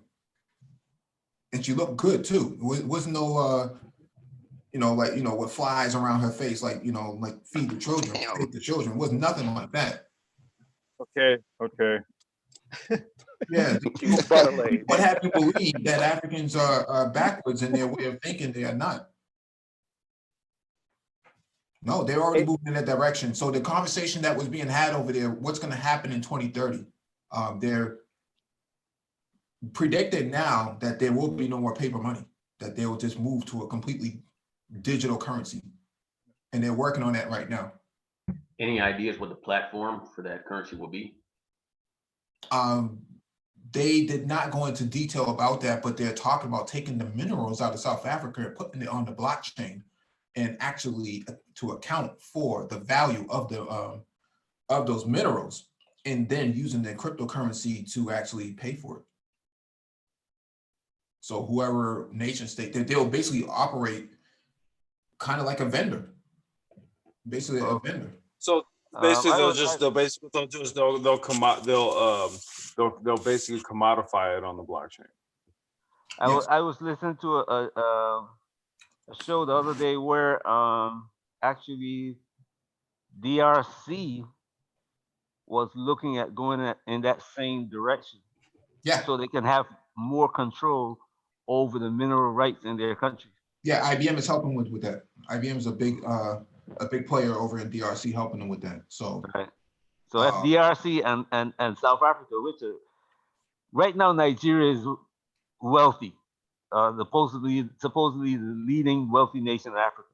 But if you got South Africa going digital and DRC going digital, Nigeria is going to be number 3 instead of number 1. Nigeria will be number 1 next year because of the population. Yeah, population-wise, yeah. Yeah, because of the population. I'm talking about value of their minerals. Well, they're marrying the value, or they're intertwining the value of the minerals plus the people, human capital. People, yeah. So that's what they're valuing. So Nigeria is already ahead in that capacity. So South Africa, I didn't even know South Africa had 52 million people. I was under the impression they had less than 30 million. So I got 52 million people. Those are the ones that get counted, but in some places, you go to the cities, but if you go to some of the outside the city, I don't know if you know how they do the census in Africa. What they do is come around to your house, and they put a number on your house, and that number details how many people live in that house and so forth. But there are lots of people who don't live in houses in Africa, right? That live, what they might call it up country or whatever the case might be, or the hill country or whatever. Rural areas. And these people come into the city, they buy their food or whatever, clothing, and go back out. Because they don't have any need to be there. So they don't get counted. Yeah, they're going to get counted now with the new digital national ID system that Brother Victor came up with. Right. Very, very interesting platform, and something that's going to be a game changer for the continent this year. So we'll see how this works out between now and 2025 when they start accounting for all these people. If they do a check via cell phone, who owns cell phones in Africa? They will get a better number, but they don't have the capability of doing it in every country now. But if they do it like that, they'll have a better number, because throughout Africa, even the dumb phones, man, you see people pull out a little old flip phone that's 15, 20 years old. Well, they actually see that's a difficult area to measure, DE, because one household has 3 to 4 different SIM cards. So they just switch out the SIM card, and then that would, allow them to all use the same phone. Well, a lot of people got 2 phones too. So yeah, you're right about that. Everybody has 2 phones. When I was there, everybody had 2 phones. Yep, 2 different companies. Yep. Hey, Mike, can I ask you a quick question? Yes, sir. At the blockchain conference, what platform were most people interested in? Like, was it Ethereum or Neo for their applications? It's a variety. Depends on what the application is. Quarter, Hyperledger. Hyperledger is really big over there now. Ethereum is big over there. IOTA is gaining popularity, but it's all the application. Okay. Just curious. Everybody's really like the big, guest speakers, they're really, really big on blockchain. But when I talk about blockchain, I'm talking about DLT, the distributed ledger technology itself, not so much about the branding of blockchain. And so what happens here is that the term blockchain gets thrown around loosely as a way to talk about. It's a brand name term, right? It's a household name. Yeah, it's a household name, but it gets thrown around loosely. And blockchain is really tied in with Bitcoin and not so much of the distributed ledger technology itself. And so we have to kind of separate now this year, blockchain and distributed ledger, because blockchain is intertwined with Bitcoin, and distributed ledger technology is completely separate. It doesn't have a cryptocurrency attached to it or a token. Well, okay, let me be more specific. DApps. What platform did you get a sense of what people were using? Because I'm kind of torn between like Yas and Ethereum personally. Yeah, Ethereum, Hyperledger. Okay. Yeah, they're using that. Ripple gets talked about a lot. And so what I'm saying here is there's different blockchain, there's different DLTs that can actually be adopted for different use cases. And blockchain is not something that you would actually use, although it's very desirable to use it because of Bitcoin, but it's the wrong application to use on something like, say, micro transportation. You wouldn't use blockchain for that. You would actually use something like IOTA. That's a lot more feasible because it doesn't use proof of work. I think it's proof of stake or proof of last time, but it's not proof of work. You don't have to churn a whole lot of CPU power and a lot of electricity because the continent doesn't have a whole lot of those sort of resources to go around. It's not feasible. It's not cost effective. Okay, because that a lot of the popular DApp platforms here have Chinese competitors. So I'm wondering if over there, but they haven't really taken off here. Like here, if you want to write a DApp, use Ethereum, but in China you use Neo, right? So on the continent, is it similar to here, or they going more for like the Chinese stuff? Yeah, I started just doing Solidity on the weekends, just trying to teach myself. And I just didn't know which which platform to start using. It seems like most applications are written in Ethereum right now, but I just want to know like where the industry's going. Yeah, that's where it's going. It's moving into a more DLT environment. And so, Richard Victor Dixon in the chat is saying Hyperledger is a permissions blockchain while Ethereum is public. That's not exactly true. I understand the gist of what he's trying to say, but Hyperledger uses a different form of proof. It doesn't use proof of work, so it can't be considered a block like the blockchain is considered. There's nothing for it to there's no POW for it to derive itself from. So that's the technicalities behind it. But to answer your question, they're using various other non-Bitcoin based systems. So okay. if you look on linuxfoundation.org, you'll see the sort of platforms that are being used over there. So proof of last time, proof of stake. All right, thanks. Yeah, definitely. If you haven't been over there, man, gotta plan out the trip now. So. Oh yeah, I've been all over the continent, but actually, the conferences. I've never thought about that, and I was looking. There's a website, Space Africa. I think you posted that that website in a live stream before, but yeah, there's a lot of good stuff. So I'm planning on going to one of those conferences. In fact, the African Union website has the Space Africa policy plan, like master plan. Yep. Because I work in the space industry. I'm an electrical engineer, and I was like, wow. So yeah, definitely.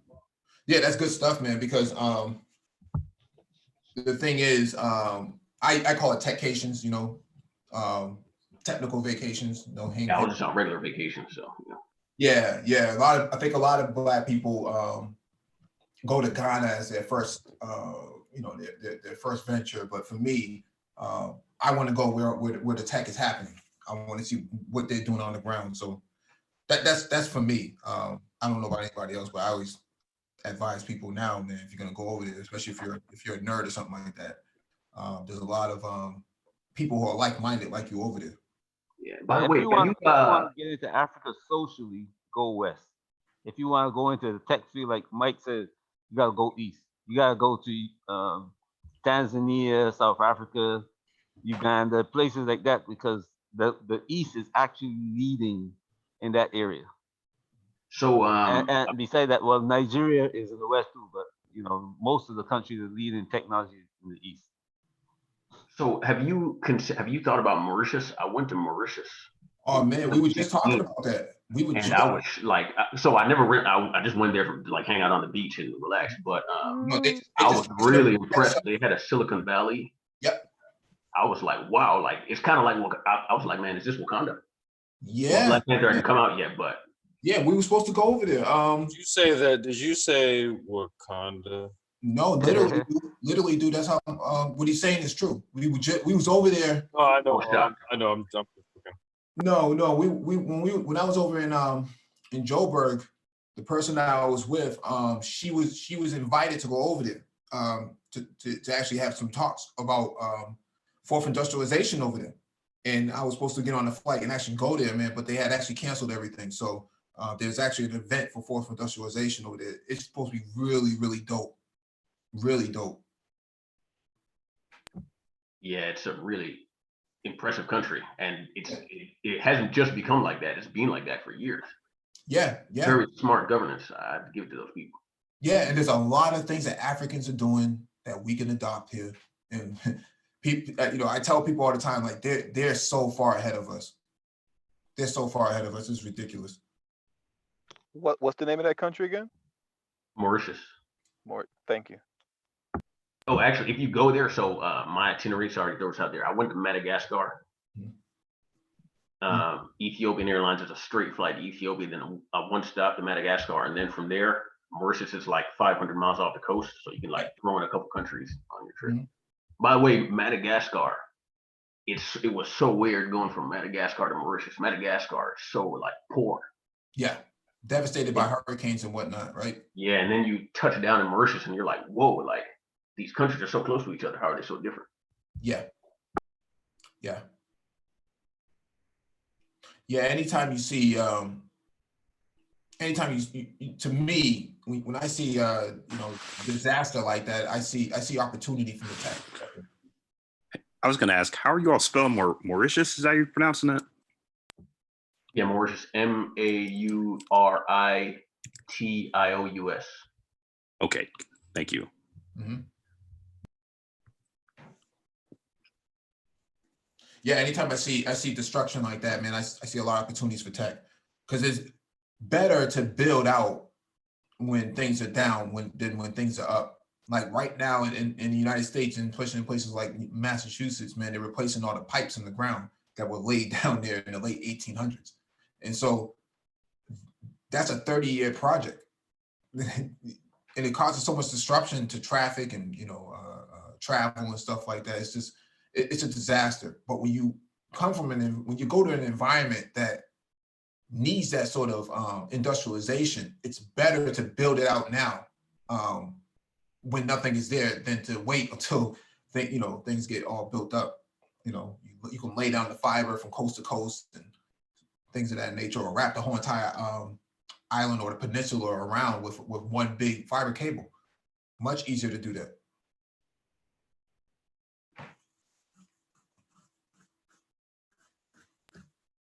Hey, Mike, as it pertains to tech incubators, is that MLab website that you had up, is that kind of one of the best places to just like brush up and understand it? No. That's just one. That's just one of many. There's probably about 800 incubators on the. Yeah, I was gonna say that's just one operator of. Yeah, that belongs to the South African government, but that's just one of the 800 that we have covered. Yeah, it'll be difficult. I mean, they're all pretty much. I'll just Google it. No, there's a actual we did a whole live stream on it. I think we did what complex, like 5 or 6 different live streams on it. Man, we did a bunch of different ones on startups and incubators. Probably about a dozen. Yeah, probably about a dozen.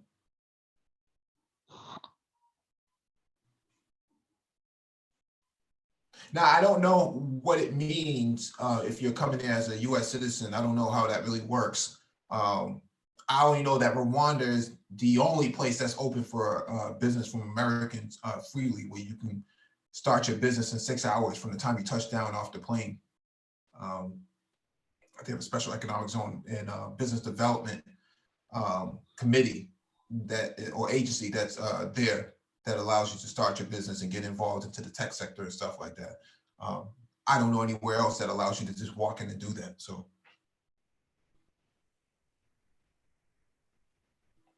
Well, most places you will get residency if you invest enough money. Yeah. Yeah, Rwanda, you don't have to do that. Yeah, that's only given. In Rwanda, you don't have to do that. You just walk in. As long as you have your paperwork or stuff all established out, man, you should be good. But from what I heard when I was at the event in February, that they're going to try to start putting 1 in the cloud and 2 on the blockchain. Very interesting sort of ambitions that they have. Yeah, thanks you guys for posting the Mara X. As soon as my current phone dies, I'm going to pick up one of those. Oh, you can just talk to Complex Design. He can help you out with that. Okay. Cool. How do you get it, by the way, Complex? Wait, say what? Say what? I'm sorry. No, Complex is actually I think he's a U.S. importer for Mara X. Oh, okay, so I can purchase from you. Oh, no, he was curious. You're curious about one of the Mara phones? Yes. Yes, I am. Okay, here, I'll drop my email in the chat. Oh, thank you. Okay.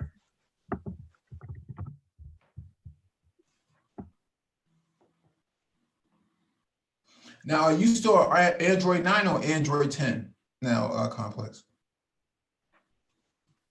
The Mara phone is still on. It's on Android 9. Yeah. Or I don't. Sometimes you may have to go grab the update. I don't know if. Yeah, no, I haven't updated it as of yet because I was still testing out Google Fi on it. But what I'm going to do is I'm going to be putting a Verizon SIM in it and testing it out. Mm-hmm.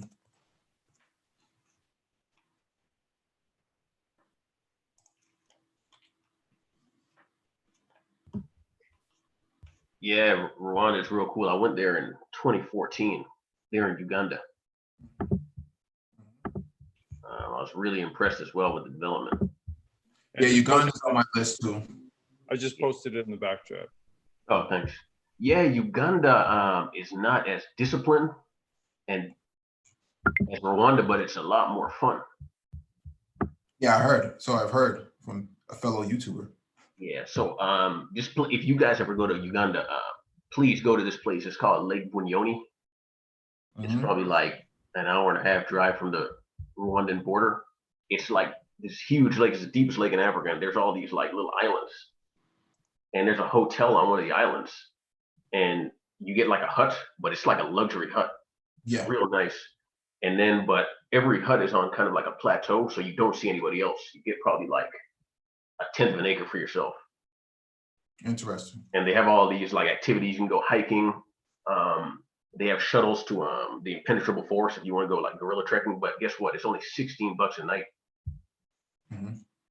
And it's kind of one of those like detox places where like you don't have internet or any of that kind of stuff, and everything's like run off solar. And it's actually owned by an American guy. Doesn't surprise me there. Yeah, he just runs it. He's like an tech absentee owner. What is he? Some tech tycoon? I have no idea. The employees were just telling me about him. But it was a really nice place. Like just hang out for a couple days, detox, swim in the lake. Yeah. You mean his women didn't try to tell him that he shouldn't go to Africa and start a business there? Yeah. They didn't like him though. Yeah, sometimes you gotta ask yourself these questions. You know, I was just thinking out loud. Yeah. Yeah, man. So this UBI thing, man, you know, all these people who were naysayers last year, even a few hours ago, you know, or at least a few days ago, you know, they're eating their hat now. Like I said to the young brother, you got to ask yourself that question: how many of these jobs that you've seen going away now are going to come back? And people were planning. I mean, BGS says that it's close, and he hope it doesn't happen. But look what caused it to happen. I don't want to go into conspiracy theories or anything like that, but look how quickly it happened. I mean, this thing just came right out of the blues. In the mind of the average American, it came right out of the blue. You know, so what do you think these people are going to be doing if they can't go back to work? Somebody's going to have to support them. Oh God! You could be permanently out of work. Could be permanently out. Yep. Because once you know what?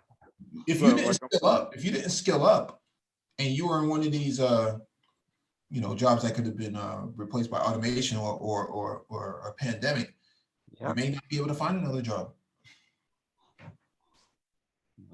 I just read yesterday, GM is closing its plant. GM closed plant. Jesus. I mean, those people who are working at GM, that their only job is to put a bolt in the door, you know. To finish. I'm here, but this is serious. This is serious, bro.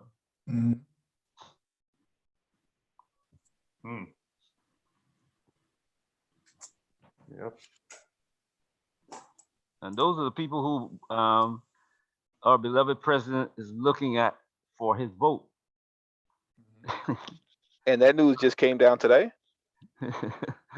If he doesn't push this, you know, get out in front of it and start pushing it, he's not going to get reelected.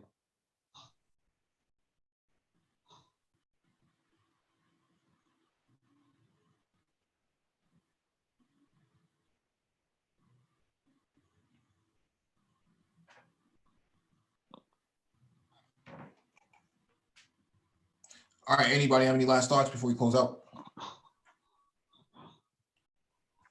My last thought is this. Just on a quick humorous note, is that ever since I found this channel months ago, like my favorite thing that I've learned is the term butter leg. Oh shit. Where's Negro? I love that shit. Every time I hear it's butter leg. Yeah, man. That's how we roll, man. Butter laid. Butter laid over here. Complex, you say something?